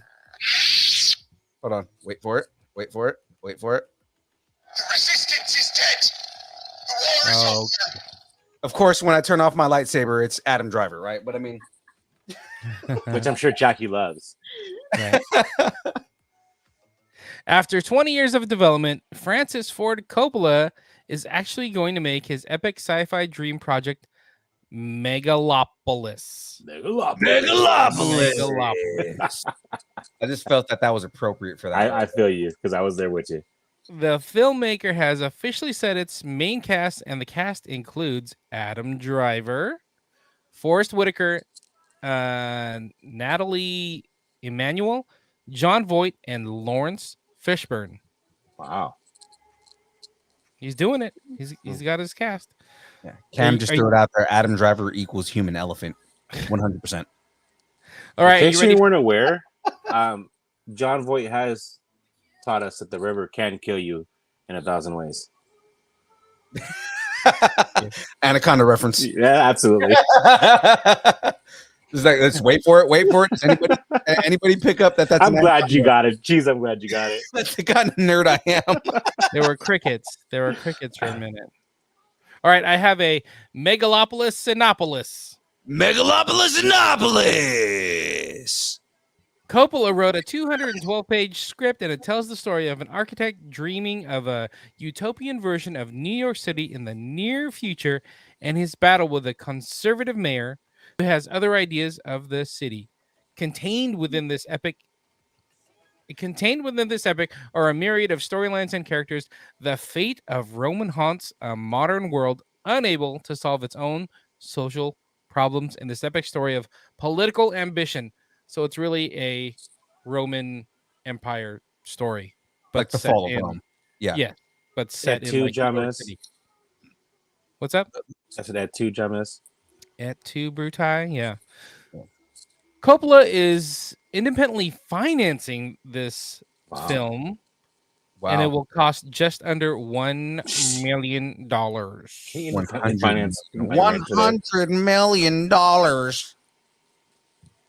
That's a lot of wine being sold because he has a winery. No, Just north of Yeah. Santa Rosa. No. Yep. Mhm. Yeah. All right. Anyway. Production begins this fall. Yeah. No, Anyone? Anything on this? no. So you don't have a clever quip on this one, I James? don't have a clever thing. And thanks for calling me out that I don't have a clever quip. I had the Megalopolis Sinopolis, and you guys didn't. Come on. That's money said right it. there. I said Megalopolis. Megalopolis. Write your own damn news. Yeah. You could have wrote a joke about his nose. You know that. You could have wrote a joke about Megalopolis Sinopolis. James is the one that does all the newsopolis. Snuffleupagus.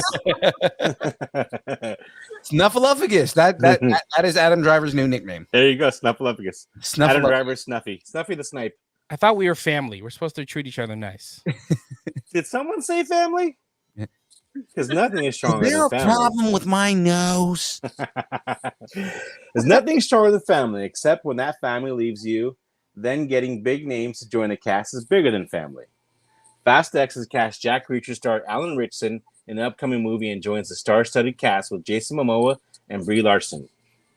The cast now includes Michelle Rodriguez, Michael Rooker, Sung Kang, Tyrese Gibson, Ludacris, Cardi B, Charlize Theron, Alan Ritchson, Jason Momoa, Brie Larson, and of course, Vin Diesel. You forgot one person that's starring in this, or one thing. Can there be more people starring in this? Yeah, it's Charlize Theron's bowl cut. Wow. Jeez. Shots fired. That is, there's like the Charlize Theron's bowl cut has its own Twitter. Really? It does. No way. Yeah, it's Leave her hilarious. bowl What cut does it alone. say? It doesn't really say anything. Like, again, it's another like troll Twitter, just like because people Just are kind making of fucks fun of around Rex the how- Twitterverse. It's just like it's like the worst haircut that she's ever had in any movie. So it's just like And you know what though? It may be so, but she still manages to rock it. So she's Right? still hot. So I mean, like there's I have no question. I mean, Yeah. whatever. Say what you want about the Twitter handle, but she's she makes a bowl cut. I mean, she puts the Dumb and Dumber to shame. there was a joke in there about Simple Jack that I saw. Like there was You never go fool. no, never but go she full. had the bowl cut, so they were just like she has a bowl cut like Simple Jack. That's funny. You know what, Phil? You make me happy. You make me happy. Fast X will be hitting the streets May 19th, 2023. What do you guys think about Alan Richardson? I really like him lately. I haven't seen Jack Reacher, but I did love him as Hawk. Hawk. Jack Reacher is dope, dude. Yeah. And side note, I don't like him because my wife likes him a lot. Like a lot. So I mean, So we're gonna have he's words. he's your equivalent to Adam Driver for me then. For sure, but the thing is, I get it because he's a good looking dude. I'm comfortable enough in my masculinity that I can say he's a good looking dude. So I think that's why I like him less. He's like 6'6", like all muscle, just Can you just calm it down over there smoldering, Super ripped. nonstop smoldering. with regular size ears and nose? Yeah. Getting smolder in his regular size. sleep. She's a jerk. But he's also in that movie with Jason Momoa, who's like, at the moment considered one of the hottest men in existence. For whatever reason, he doesn't do it for her. And single. Are they? I Is that thought they official? I were thought they got back together. Yeah. Did they? Yeah. He's dating I forgot who now. Somebody else. No, he's not Really? back together. We were in Mammoth a couple years ago, and he was up there at the same time. And apparently, he was at a brewery that we were at. He rode his bike over to the brewery, got picked up his stuff, and then went back to. I think he has a house up there near June Lake. Because he likes to drink beer and throw tomahawks. Exactly. I mean, who doesn't? Yeah. Right? I Have don't you even guys seen have a that video of tomahawk. him? Have you guys seen that video? He goes, "My name is Jason Momoa. I like beer and throwing tomahawks." And then he on throwing axes, and he like downs an entire pint and then throws an axe. And So nuts. Did I ever tell you the story about how he almost ran me over, or his driver almost ran me over? no, Okay, I'll tell you later. yeah. I have video of it on my Instagram. Oh god, I'm gonna have to like go troll your Yeah, Instagram now. I was working at the airport, and he was coming through, and I had to like veer out of the way so that I wouldn't get ran over. It was a good time. That's funny. That's funny. Okay. You know it's stronger than family? What? Rock and roll. All right. Turn it up to 11 again. The classic 1994 rock and roll mockumentary, 10. This is Spinal Tap, is getting a sequel. God.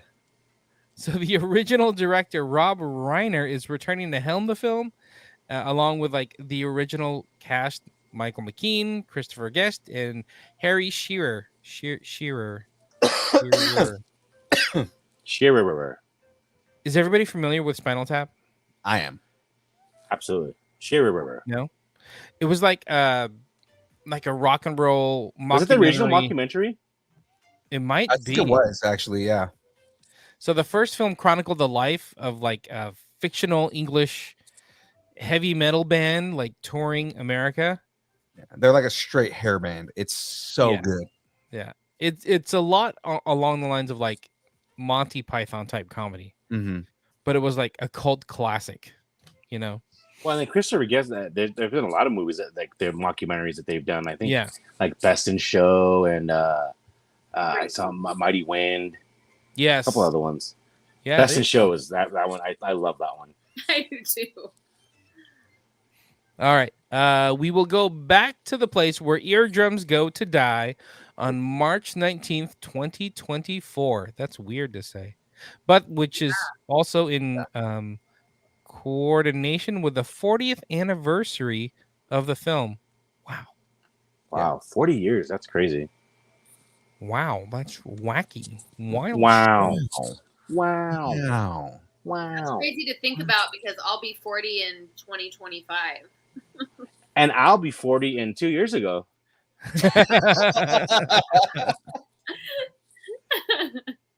I was 40 before the pandemic, so I don't know what. But I don't know what your problem is. You get to stop counting.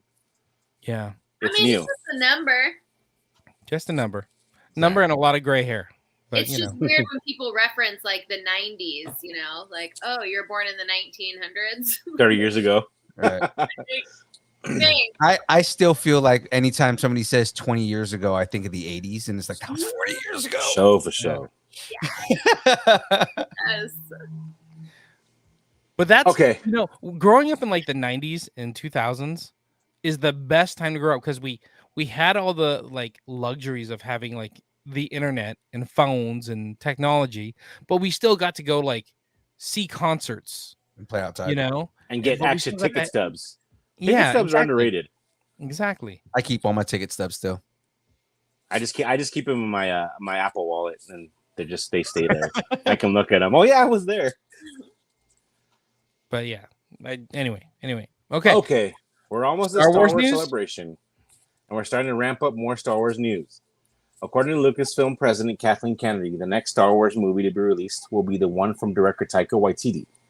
Anyone who comes into the Star Wars universe needs to know that it's a 3, 4, 5-year commitment, and that's what it takes. You can't step in for a year and shoot something and then walk away. It requires that kind of nurturing. Kennedy goes, yeah. Taika's got the next movie. Yeah. That's kind of crazy. I didn't see that one coming. That came out of nowhere, to be honest. It seems like, at least. Well, because the one that was being worked on was Rogue Squadron from Patty Jenkins, and apparently that's being taken off the table right now. There's been a lot of weird stuff happening with Patty Jenkins. They haven't officially canceled Rogue Squadron yet. No, but it's being shelved for the moment. It's off the schedule, I guess, right? Yeah, and like I said, it's a little weird because like everything that Patty Jenkins was working on is pretty much getting shelved. I wonder if there's something that's going on in her life in the background and whatnot. Mm-hmm. Could be, because she had a couple of different projects that have now like kind of either disappeared or gone on the shelf. Mm-hmm. Mm-hmm. Well, it's interesting because Kennedy, Kathleen Kennedy specifically said it's like it's still far off, meaning like, hey, we're not saying it's canceled, we're just saying it's far off. Mhm. Yeah, and the same Right. thing goes for the Kevin Feige produced Star Wars project. Mm-hmm. Yeah. Mm-hmm. But When go ahead. when commenting on Feige's film, Kennedy said, "I'd love to see what movie he might come up with, but right now there isn't anything specifically." Mm-hmm. That sounds like, oh, we'll see. But they did also announce that Michael Waldron, who helped write Doctor Strange in the Multiverse of Madness, is currently working on Feige's Star Wars film. So whether it's the script or the story or something like that, it's being worked on. Mm-hmm. So it's coming. Yeah. And so when talking about the movie, the president of Marvel Studios says, "I love that world and I love the notion of exploring new people and new places in your first, but that's sort of all that can be said for now." Interesting. Which again is like, well, we'll see. I mean, reading between the lines, Right. It was also just recently confirmed that Rian Johnson's Star Wars trilogy is still very much a go. So all we know about Johnson trilogy at this point is that it will be completely separate from the episodic Skywalker saga, and Johnson will introduce new characters from a corner of the galaxy that Star Wars lore has never visited. It's also been confirmed that it will not include anything from Knights of the Old Republic. So it's completely original then. Yeah. Yeah. Exactly. I don't know. That's a lot of speculation. Hey, so Natalie, can I ask a Hollywood question? Sure. Is that typical where you see projects like, hey, this is about to happen and then it doesn't happen, or like gets like far down the production line and then all of a sudden it's gone, or things get switched? Yep, I've done stuff that's never even came to fruition. We filmed everything and Wow. So it's basically just because this is such a high profile franchise that we're actually hearing about it, as opposed to it just going by the wayside and no one knows about it. Yeah. Mm-hmm. I mean, it can happen in everything, right? There's so many parts to it, whether it's money, distribution, like who actually wants to pick it up. There's a lot of moving parts. Mm-hmm. I mean, we've seen changes in like large franchises, like the MCU and Star Wars have changed drastically since they announced, like all the movies and their slates and everything like that. Like same thing with DC. Like look at half the movies that got announced that aren't being made anymore. Mm-hmm. Mm-hmm. All right, we got more Star Wars news. I'm typing because I forgot to update something, and now I'm updating it. More Star Wars news. Ellipses. Lucas has been developing a new series based on Diego Luna's character from Rogue One, Cassian Andor. And I'm all for it. It's supposed to be a 12-episode series set 5 years before the events of Rogue One. What's interesting, though, is that Diego Luna shared a little bit about the story, and it got me more into this story. Natalie, have you seen Rogue One? No. It's the story of how the Death Star plans, how Star Wars are like, oh, we need the Death Star plans. How they got the plans for the Death Star. How the rebels got it. All of Star Wars. Oh yeah, Really? That's a running thing that we've heard amongst actors is I've actually never seen Star Wars. It's been on, haven't made it through. So just kind of how I roll with shows. Right. It's rare that I have something where I'm like, oh my God, I need to watch every one. And then I do, and then it's short lived. Like my attention span is on to something else very quickly. I feel you. This actually got me kind of interested in the series, because I was kind of about the series, but the series this is from Diego Luna. He said it's a refugee story, and I'm like, oh, that's kind of different. It's like it sees people trying to escape from a fully powered empire. It's the journey of a migrant. That feeling of having to move behind the story very profoundly and very strong, that shapes you as a person, and it defines you in many ways and what you are willing to do. So it's kind of cool how it kind of is a different approach to what we've seen in the Star Wars universe. It's not just like Darth Vader and the Jedi. It's, about these people having to deal with war. It's like, how do we put our people in Star Wars? Exactly, right? I did watch The Mandalorian though. Yes. So good. So good. So good. All right, we have Very like good. Oh, Rob Kaiser's in the building. What's What up, up, Rob? Rob? What up, Rob? I knew he was gonna show up. We were hoping he would show up here. Nerds. I knew he was gonna show up. I don't know how much longer we have, you guys. I would love to stay all night, but I'm gonna have to wrap it up soon because I I'll got get to drive to the Bay tomorrow. Oof. No Safe worries. drive. Yeah. And then Rob said, "Oh my God, hi, Nat." Hi, Dad. So Him and Cheryl are mom and dad. That's Nice. awesome. Yeah. Oh, Such- man. Such good people. Such They good are. people. Hell So yeah. when we, by the way, we met you at Capitola Collecticon at the time, which was amazing. So Shout out to fun. Rob. But that's kind of your backyard. I didn't know that Yeah, before. it is. Capitola. I was born and raised in Campbell, which is right next to San Jose. I went to Mhm. Westmont High School and lived there until I moved to LA in 2012. Wow, that's cool. And Nice. then, by the way, you will be coming back. Can we announce that Oh yes, yeah. for Capitola 2023? Capitola Comic-Con. Capitola Comic Con now. Comic Con, excuse me, as it says on the screen there. So, but you're going to be at a different capacity because you were there. It was Sons of Anarchy Day. You were signing autographs and whatnot. But you're going to be at Capitola Comic Con in a different capacity next year. I think we're going to be doing the same thing. I think Chris and I are going to Okay. stay for the whole weekend. And then Rob and I were talking about, because I think they're adding some stuff. So I think instead of, we had James Durbin that did the show last year. So I think now we're going to do, I say we, like I'm part of the show. Your family. You are. You Yeah. are. Right? Is there any chance bowls are gonna get brought? So yeah, I think they're going to do a comedy night. And then we were saying maybe we'll do a sound bath the night. Yes, that's what I Nice. was asking. Nice. That's exactly what I was asking. Yeah. That's what I was getting at that I didn't know if I could say or not. Yeah, so it would be rad, and I would love to do that because, like I said, I really enjoy, introducing people to something that they're like, I have no idea what this is, but I'll try it. I'll wait for Yeah. that to be my first time. Awesome. Very cool. Very cool.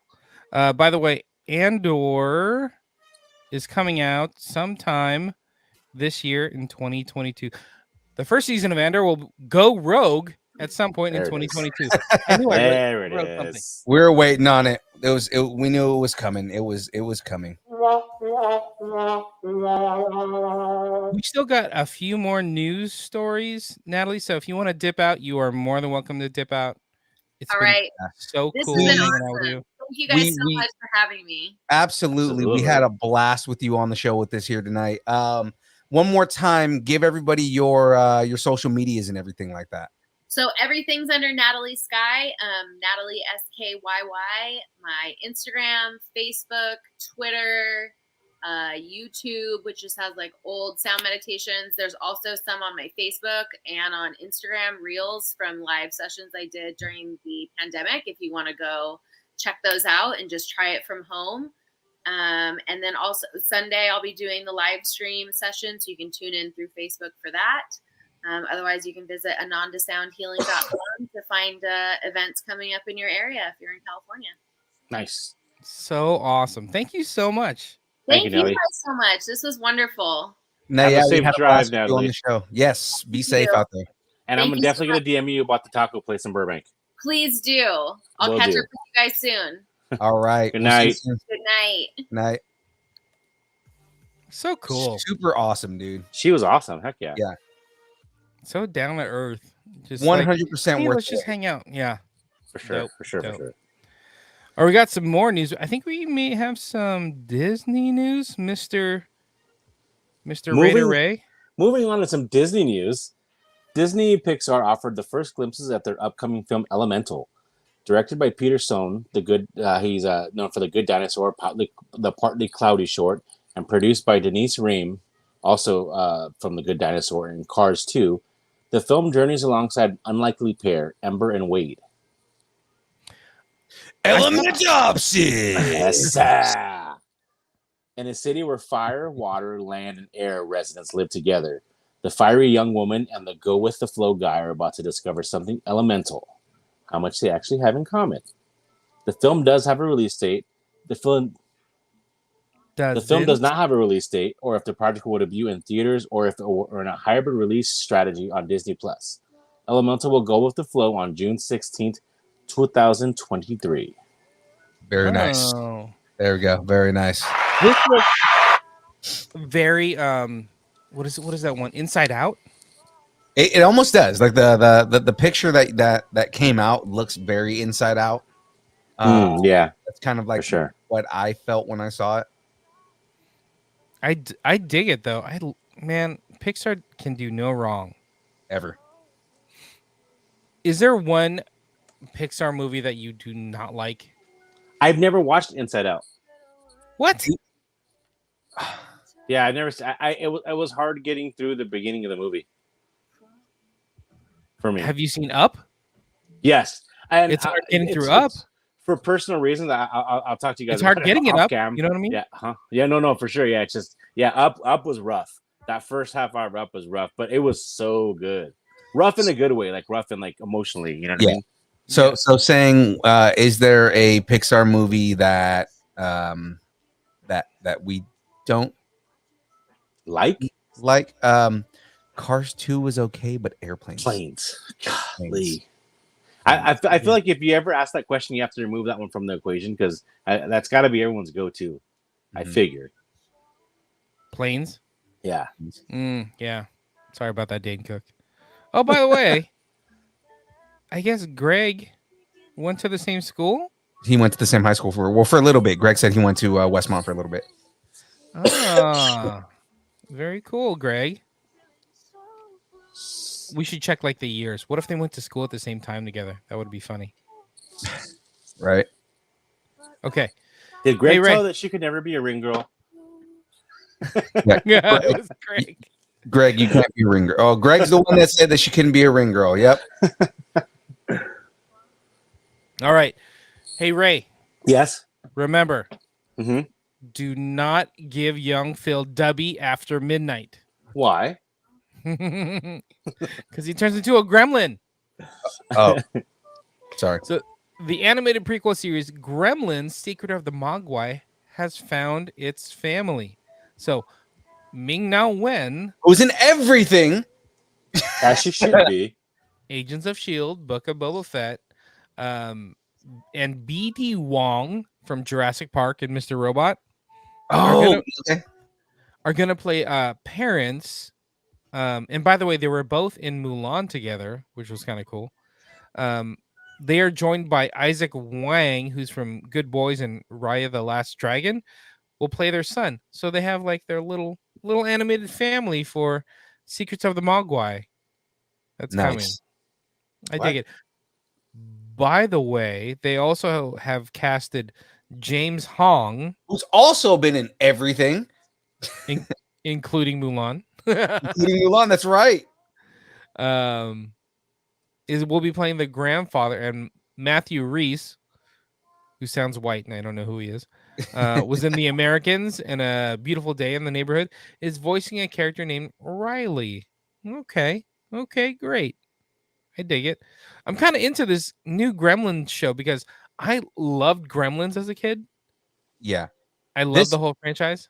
Except for when they're on the wing of your plane. Well, this was this is another story that's finally kind of like coming out a little more, but yeah, we reported on this in our very first episode. So crazy, and now we're on 76. Yeah, so nuts. Okay, I have a don't feed them after midnight. Midnight-opsis. What? Gremlins after midnight-opsis. Don't do that anymore. Don't do the Gremlin Secret of the Mogwai is set in the 1920s Shanghai, where the Wing family first discover a mysterious creature, and Sam Wing, the youngest in the family, accepts the dangerous task to take Gizmo, it's Gizmo, home and embark on a journey through the Chinese countryside. That's kind of cool. It's Gizmo. It's not just any gremlin or Mogwai. It's Gizmo. From the, It's from the the movie. Mogwai. It's the Mogwai. I'm trying to think if there's anything else fun So here. they didn't pick Baby Yoda. They actually put Yoda in it. Like What's happening? That's when like they put the like when water hits his back and the gremlins start like popping out his back. Is that a soundbite or is that really you? Oh, That's really Mogwai. me. That's really me. So good. So good. Okay, Sam and Gizmo are joined by a teenage street thief named Elle, and together they encounter and sometimes battle colorful monsters and spirits from the Chinese folklore. Kind of cool. Along the quest, they are pursued by a power-hungry industrialist and his growing army of evil gremlins. All right. So Gremlins Secret of the Mogwai will debut later this year on HBO Max and will be also available on Acme Night on the Cartoon Network. Interesting. What's Acme Night? Yeah, I didn't know they were doing that. I don't know. Acme Night. Is that like Warner Brothers? Acme Is Night. that like Moon Knight, but like with Acme Night? Looney Tunes? Yeah, it's like Daffy Duck as Moon Knight. I think that's what it is. Like the Acme, you know how like Wile E. Coyote would always have like Acme Dynamite or something like that? Yeah. I think it is Acme Night, like from Warner Brothers or Yeah, it's probably something from Warner Brothers. Some all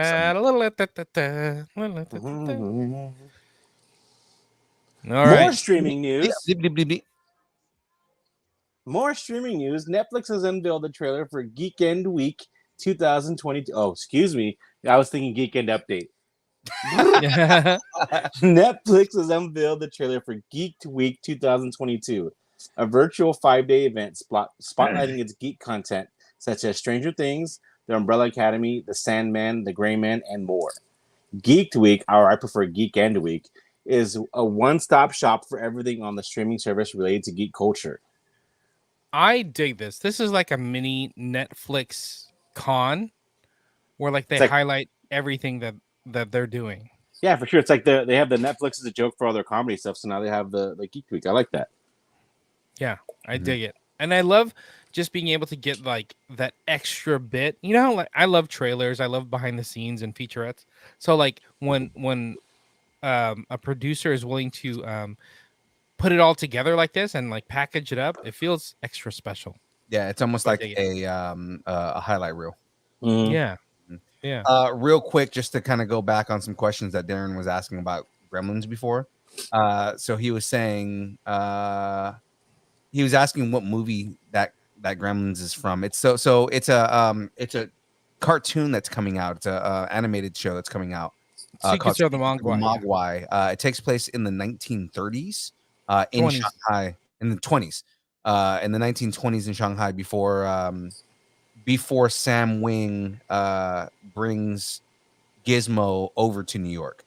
So it all takes place it's a prequel essentially. Prequelopsis. So like, yeah, I know, right? So this is like Sam Wing as a kid, because Sam Wing was the old man in the shop that sold I'm forgetting his name, but he sold him Gizmo. Yep. That's what it is. Gizmo. In addition to trailers, first looks, and behind-the-scenes footage, Geek Week will also gather all your sci-fi, fantasy, horror, and animation faves for cast interviews, celebrity games, and more. See, I Netflix think has that's been really good about like that behind-the-scenes stuff. Like, you know, so like you'll like look at The Witcher, like all of the stuff that came out with The Witcher. Yeah. Not just the show itself, but they did like, here's a guide on all the monsters, and here is the lore and the characters. Like they really dove deep so that people could understand what's happening in the show. And here's a full-on anime movie. Yeah. As a prequel to it. Which I just finished watching recently. It's really good. Mm-hmm. Plus another prequel show coming out. Yep. later this year. We'll talk about that. They do nothing. They do really well with their prequels for sure. Yeah. The trailer Okay. gave us a peek at the Sandman, along with the first look at Gwendolyn Christie's Lucifer. I thought she looked pretty cool. I didn't watch it yet. The trailer. Mm-hmm. Yeah, I think she. I mean, it's just Gwendolyn Christie. It's kind of weird because it's like, oh, I get to see her face after like being in the Captain Phasma helmet exactly. for like 3 movies. But it was cool. It's good. She had like white robe and black wings. Yeah, I wasn't too impressed with the look, and I think I'm probably being slightly judgmental because the Lucifer in the comic books is more like the one in the Lucifer show. Mm-hmm. So it's like a drastic difference in the look, but not that I'm disappointed. More that I guess I'd say I'm curious to see how they handle the character in the show. Mm-hmm. Because there has to be a level of arrogance there, and all, but also like a level of kind of like almost ignorance. So yeah, like cockiness. Yeah. Yeah. I see what you're saying. Did you see Sandman though? I think Sandman was spot on. It looks good. He looks just like Morpheus, dude. Like he looks dead on Morpheus in the comics. Yeah, I think he looked good. Let's get geeked for Geeked Week, taking place June 6th to 10th. Hello there. All right. Face front, true believers. I've got some Stan Lee news. This is an interesting one. So Marvel has struck a deal to get a 20-year license deal. And they did that with Genius Brands and POW Entertainment, which were Stan Lee's companies, giving them the rights to use the name and likeness of Stan Lee himself. So Kinda that means he can be do cameos again, I guess, right? Yeah, so they can use him for film, TV, as well as use in Disney theme parks and experiences worldwide. Interesting. It's a really interesting. They went out and got the rights to use his likeness and everything. So maybe they're going to put Stan Lee in Avengers Campus. Oh God, that would be kind of creepy. I like they would have to get somebody who can get the acting down right and just she walks. Excelsior! Hey, believers! What if they end up putting a statue of him up there? Come on. That would be cool. That'd be well deserved. Imagine like having, Walt Disney on one side, Stanley on the other side, I still think Park standing the other. I still think that they need to do a instead of doing Stan Lee cameos in MCU movies, have Deadpool dressed as Stan Lee. So like full on Deadpool costume, but with the Stan Lee mustache and the and glasses, and doing the Stan Lee cameos as Stan Lee. Yeah, that'd be funny. Maybe Bruce Campbell. Who knows? Oh, Bruce Campbell as Stan Lee would be funny too.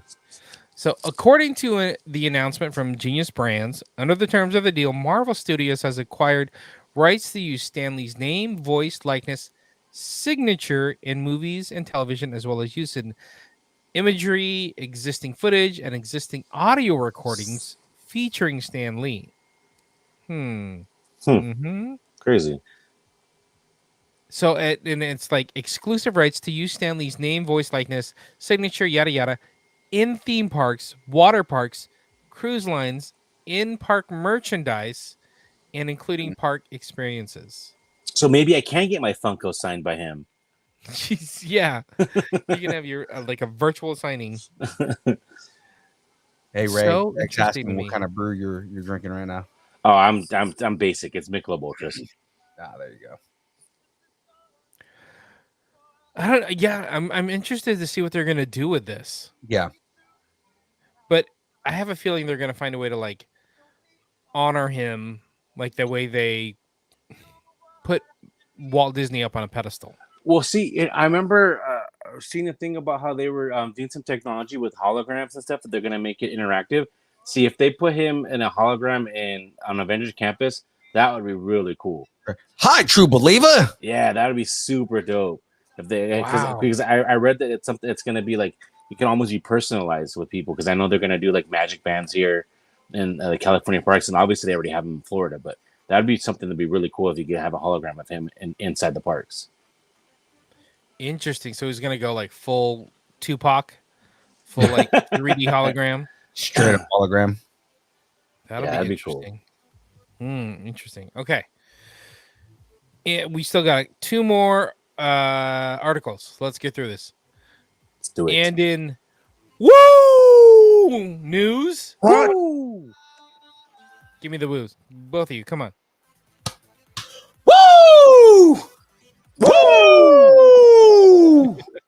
I can't do that because I'll fall down. Because you'll fart. It's okay. It I'll happens. fart down. Yeah. So Jet flying, limousine riding. jet flying.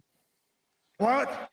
What? So Ric Flair and Starcast announced that the 16-time woo former world champion will step back into the ring at 73 years old. Woo! She's gonna break a hip. For a match in Nashville. Oh 73. my goodness. Woo's old. And this has all been leading up because he's been posting videos of himself like working out and like in the ring with Jay Lethal, who used to have like a Ric Flair gimmick. That They had a feud was great back in the day. Yeah. So he's been like doing moves in the ring and this is all like leading up to this match. What is it? In Nashville, and it's supposed to be like a 6-man tag match. Oh, so he's not seeing hardly any ring time then. Yeah, but come on, we'll get the hot tag. Come on, it's exciting. What? I mean, there's been rumors that Ricky the Dragon Steamboat, who he had a long feud with, Those got shut down today. right? He Ricky Steamboat put a press release out today saying that he's not coming out of retirement. Yes. So the initial thought was the 6-man tag would be FTR. So FTR with Flair, and then the Rock and Roll Express with Steamboat. But then yes, so Ricky the Dragon Steamboat said he's not going to be in the match. He declined it. That sort of thing. For his own reasons, not because he didn't like Flair or anything. It was more like I left at a good note, and I want to keep it that way. So that's what it is. So I mean, they still said the match is going to be going. They still said it's going to be a 6-man match. Who would you like to see come in and wrestle Flair? Sheesh. Arn Anderson. Yeah, I don't know about Arn, but I could, like I could see like somebody coming in, like maybe Sting, but like a Chris Jericho, who can generate so much heat, and he knows when he's like, I got to be the heel, I got to be the villain, and let Flair shine. Woo, Chris. And he still wrestles, so it's like he can help carry the match and help sell the match. So I'm kind of into it. So the match was reported to be a Hulk Hogan. Well, maybe have the Hulk fused vertebrae himself. Okay. This will take place at Starcast 5 in Nashville during SummerSlam weekend, July 31st. Oh yeah! What do you guys think? Any Rick? Do you want to see Ric Flair back? I don't. I kind of don't. I don't want him because he went out on such a good note against Shawn Michaels. And I mean, you said it. You said it jokingly. He's gonna break hit, but how horrible would it be to see something like that happen? Yeah, I feel like I don't want to. Yeah, at 73, I feel like he's too old to be in the ring, man. Like it's like Rick, I get it. You want to show that you still got it, man. But I mean, like, we love you the way you are, and it's like again, he went out on with such a good story against Shawn Michaels. Yeah, That Like, last super kick, like you can see Sean like almost crying, and then Yeah. he pins him, and then immediately grabs it, like jumps on top of him, and like kisses his head. Like Yeah. that was such an emotional match. Yeah. I You could see him saying, "I'm sorry, I love you." Super Yeah. kick. Boom. like I don't want to, like, don't tarnish the end of your career, man. Like you went out on such a good note. He went out the right way. Yeah. You know. There was so much emotion and respect in that match, and it's like I wouldn't want to see him back in the ring again, honestly. Yeah, apparently. I mean, this is all him. He wants to do it. So He wants to do it. I get it. He wants to be back in the ring. He misses being in the ring. The caveat is obviously that at 73, he's probably in better shape than I am, but you know what I mean? Like it's just, but his body is just, I mean, he's the age that he is, you know? yeah. I mean, look at him at the end when he fought Shawn Michaels. Like, he did not look that great. I mean, like, he looked good for a dude as old as he is, but I mean, he didn't look that good. He was slow. He wasn't moving all that well. Yeah, stiff. Yeah. Yeah. I mean, it's going to happen whether we like it or not, but yeah. I'm just, as a fan, I don't, for sure, I 100%. want him to Yeah, tarnish. I'm with you. I feel you. All right. One more story. You guys got to cover this one. Oh, geez, Rick. We got one more story. After showcasing some major surprise experimental anime shorts in the last couple of years to help celebrate the release of the 4th and 5th season, Adult Swim has announced that Rick and Morty will now be getting its own full anime series with complete with English subtitles. I'm wondering if this is separate from the shows that they've already been doing. Yeah, it's completely separate. Is this their way of having a Rick and Morty multiverse? I mean, Rick and Morty already has a multiverse. Well, okay, yeah, That's fair. Morty, That's fair, dude. Yeah, That's that's the whole true. point of Rick and 100%, Morty yeah. is that there's a multiverse. Rick and Morty, the anime, will be a new 10-episode series directed by Takeshi Sano, the director behind the Rick and Morty versus Genocider and Rick Meets God, Summer Meets Evil anime shorts. Unfortunately, there's yet to be any word on a potential release date as of this writing. Oh man. I mean, I'm excited to see what they're gonna do with it, and if it's gonna be like more of a parody or if it's gonna be more of like a serious anime. Because that's gonna be funny if they do like a serious anime. That makes it like funny. It's being considered its own show. Like it's getting 10. It's a 10-episode series. They're getting a 10-episode run, right? So it's completely. I can't say completely separate from Rick and Morty, but it's a standalone thing. It's kind of interesting. Very. That's such like fan service. Like everybody who loves anime and animation and loves Rick and Morty, this is specifically for you. Oh, geez, it's weird. We almost think this is something they would do, like if like the viewership was waning, so that kind of like spark interest in it. But like it's still really popular. Yeah, it's still super popular. Because the whole thing is Justin Roiland is always going to do what he thinks is funny and what he thinks is a good idea. Like the cool thing about Justin Roiland and like the way that they do everything. Hey, we're being invaded by munchkins. Let's see. All the munchkins. Hi guys. Show Philippe. Oh, you took it off. She had band-aids on her mouth because she's a weirdo. But no, like yeah, it's Justin Roiland is always going to do stuff that he thinks in his mind is funny. So he like that, and it's proven with the show. He doesn't care what people think of the show, right? He doesn't care if people think that like, oh, this is derivative or stupid or anything like that. Like it's he knows how intelligent the show really is, and on top of that he can just do whatever random shit that he wants and it'll sell. So I mean, I think him doing anime is actually a good idea. He does what he wants to do, what he thinks is good or funny, and exactly hopefully it pays off. Yeah. Oh cool. No, for sure. I get that. I all of a sudden I was like, this is the type of thing you would see when it's like James said, like a jump in the shark type of thing. So that's what makes it kind of surprising, kind of refreshing. They're still at the height of their popularity, So it's like it's gonna be it's just different a little bit. Look at these dorks. Bunch of weirdos. I live with a bunch of weirdos. What are they doing? And they're LOL band-aids. Come on. I was going to say, are those work. frozen band-aids? Yes, they are twins. Just throw that out there, Darren. They are twins. Hands. Okay. All right. They're so excited. We're trying to be professional here with the news. Okay. We're talking about anime. Ray just mentioned in our side chat here that he's got to get going. Okay. So sad to see you leave, buddy. But have fun with the rumors, guys. It was great being on. I get it. You got work, so I'll be up in a couple hours. Oh man, thanks, buddy. Appreciate it. Thanks for joining us, man. For sure.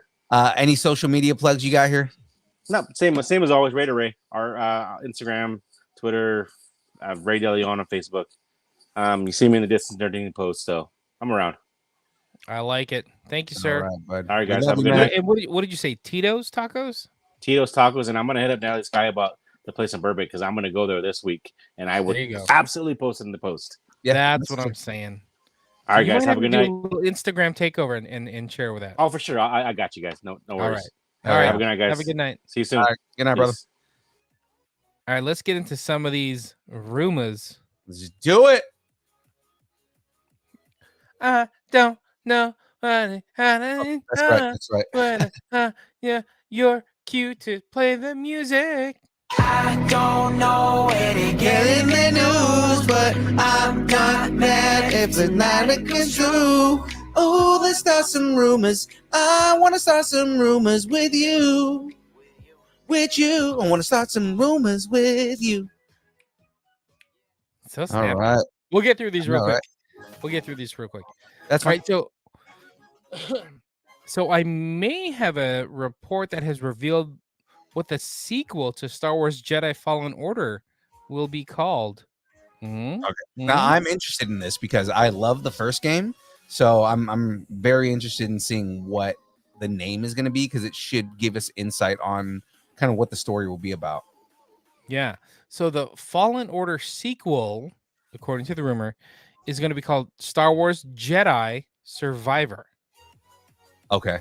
So that's kind of a a tangent. It's kind of off what Fallen Order was, huh?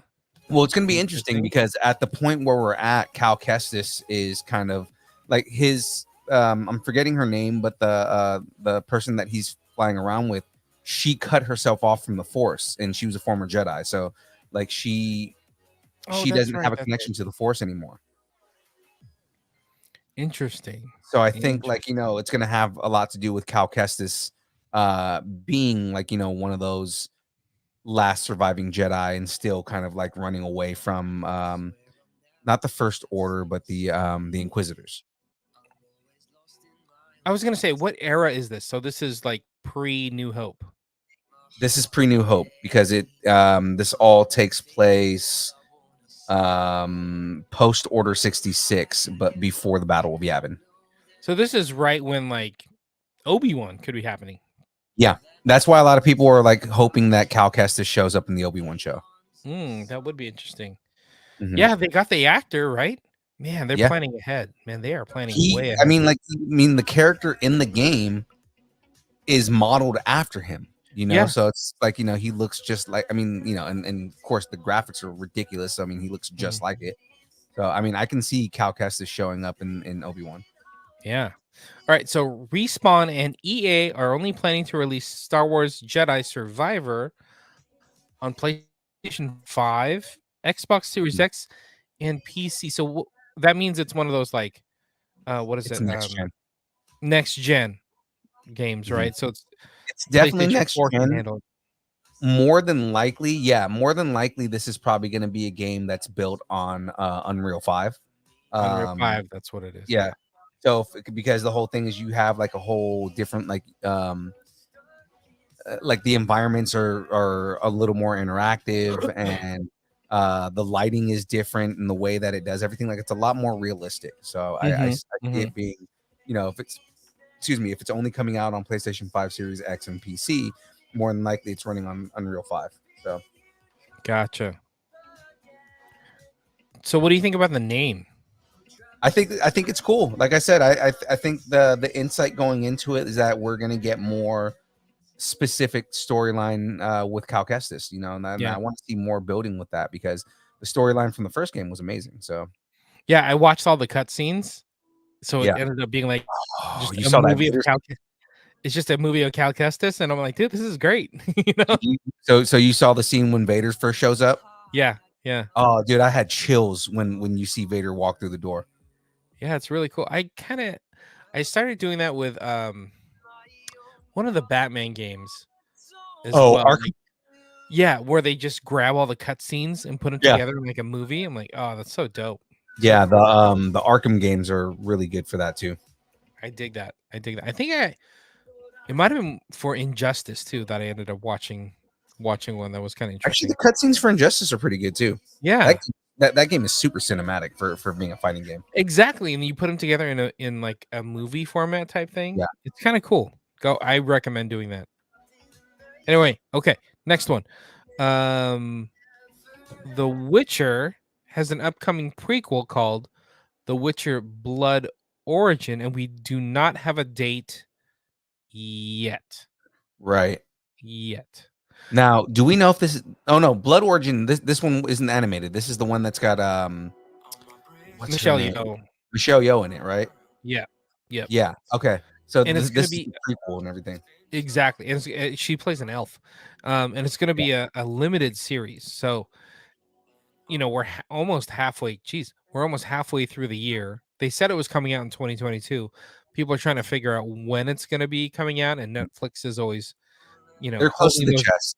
Yes, exactly. Like they're not going to announce it until like a couple of weeks before. Right. So everybody's trying to like play the game of when it's going to be coming out. Mhm. So now everybody's thinking that since the both first and second season of The Witcher came out in December, Right. Blood Origin may come out in December as well, just because we haven't gotten any kind of announcement yet. And if it was coming out in September, we'd get a little bit more, right? Possibly. I mean, we don't know, man. And I mean, that's the whole thing is that, they'll start releasing more as they get closer to the date. Yeah, we could get something at Geeked Week. And that's 100% possible, even though we didn't see anything in the trailers. I mean, if Geek Week from last year is any indication, Mhm. like, the initial trailer had a bunch of stuff that was like, oh yeah, get you hyped, and then they announced a whole crap ton more. So I mean, Mhm. they could very well announce Blood Origin during Geek Week. So, Star Wars Jedi Survivor being the name, tacos on the table. Blood Origin coming out in December. Tacos are not on the table. I think it comes out sooner. Ooh. You know why I'm saying that? Is because I think The Mandalorian is slated for December. And they don't want to compete with that. Right. Yeah. Because Right. I mean, if they're smart, they know that that's not something they can compete with. They can't compete with the Mandalorian at all. Exactly. So I say tacos are off the table for Blood Origin over Christmas. But you never know, because here's the other thing is Obi-Wan comes out in what, 2 weeks? Yeah. Stranger Things comes out the same week. Right. So I mean, they're not afraid to go up against major It actually comes out the same day now. Yeah. Because it got pushed back. Yeah, like they're not afraid to go on the same dates or anything like that. So Yeah. We shall see. So what do you think? Do you think it'll come out in December? I'm actually with you. I think it might come out sooner. Because they wrapped production on that a while back. Yeah, good point. See, I didn't think of that. Yeah, so I mean, like that. I maybe not August, but like probably like September timeframe. I think August might be too soon. August may be too soon. September is probably the perfect time. September is also the perfect time to get a new shirt because we got merch, people. We got merch, people. We got shirts. All you got to do is DM us at Distance Nerding Facebook, Instagram. Let us know the size you want. It's $20. $20. Come on. $20? $20. Yeah, $20 if you're local, $25 if we have to ship it to you. Still not bad. $20. Not bad at all. Come on, $25. It's a nice distance nerding shirt. You know, we'll throw in some stickers for you. We'll get it going. James, show it off. Show them. Oh yeah, Because Cam and Darren were calling me out for not wearing my shirt, and I mean at this point you should be used to me not wearing my shirt. But actually, I was gonna say actually I do have a good excuse. My shirt is literally in the wash right now. Literally in the whoosh. Yeah, it's literally in my washing machine right now. Literally. So. Yeah, all you got to do, $20. DM us, and we'll get it going for you. Exactly. Let us know your size. You get a sticker pack along with that. I love it. We just got some brand new holographic stickers. Oh, yeah. It's great. All right. Well, guys, on Twitch, YouTube, Facebook, you got to come and hang out with us on Mondays from 6 to 8. Why? Because the build is happening, and myself, Phil, building Lego kits. Now, I put a poll out in the Nerdington Post because I got 5 new kits, and I was thinking that we would jump into one of the helmets, but somehow the Batmobile won. Everybody wants to see the new Batmobile, so I'm gonna be building Robert Pattinson's Batmobile, the Matt Reeves Batmobile. Which is actually kind of cool because this one actually has light bricks, so like it actually lights up and stuff. Oh, that's cool. I didn't know that. Yeah, so right. This will be a fun one to do. But it is the new Batmobile. Cool. So what is that? Monday, 6 to 8 p.m. Join us. We'll be doing brackets. We'll be doing interviews. Yeah, and we're bringing on Eric Ruiz this week. He's a local artist and illustrator. We just saw at Powerhouse. Yeah. And we're gonna be interviewing him, talking about his art and everything that he does and whatnot. Guys, he's super talented, so you guys should definitely come and check that out. If you like anime, like Dragon Ball Z, or if you like AEW, he draws a lot of AEW characters. That's true. That's a good point. We just did put out that post with him. Mm-hmm. And he had Penta Cero Miedo. Cero Miedo. That was pretty cool. I dig that. I forgot about that. That's awesome. Yeah, he also drew when he went to LodiCon, he drew Orange Cassidy and had Orange Cassidy sign that. Oh, did he? That's awesome. He has a picture of Orange Cassidy. He showed it to me at the last con because he was like, yeah, so at LodiCon, I know he's going to be there, so I'm drawing this. And he showed me it, and I was like, oh, that's dope. Thumbs up for Orange Cassidy. Mm-hmm. So. Look at them all. They're all thumbs up. Bunch of weirdos. That's awesome. All right. Have something you want to discuss? Tell us what you're nerding out on, and make sure to let us know in the Facebook group, The Distance Nerdington Post. Now, guys, you can buy us a taco, right? We love tacos. You love tacos.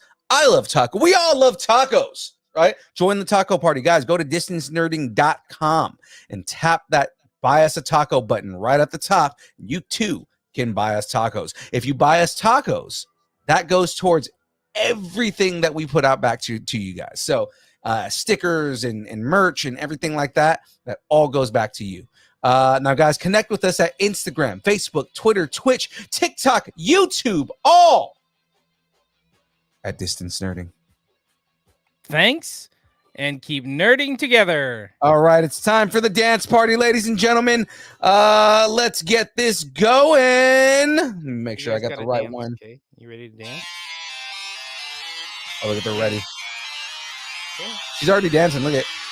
Let's go.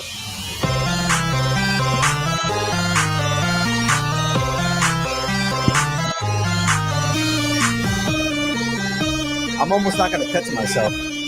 They're too adorable. Distance Nerding.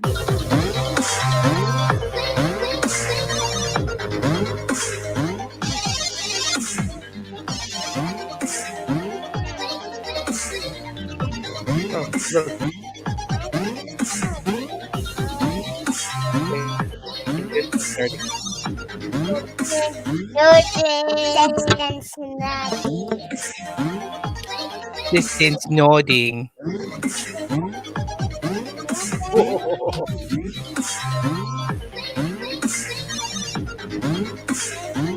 Look at the white balance. Little white babies. Get a tan.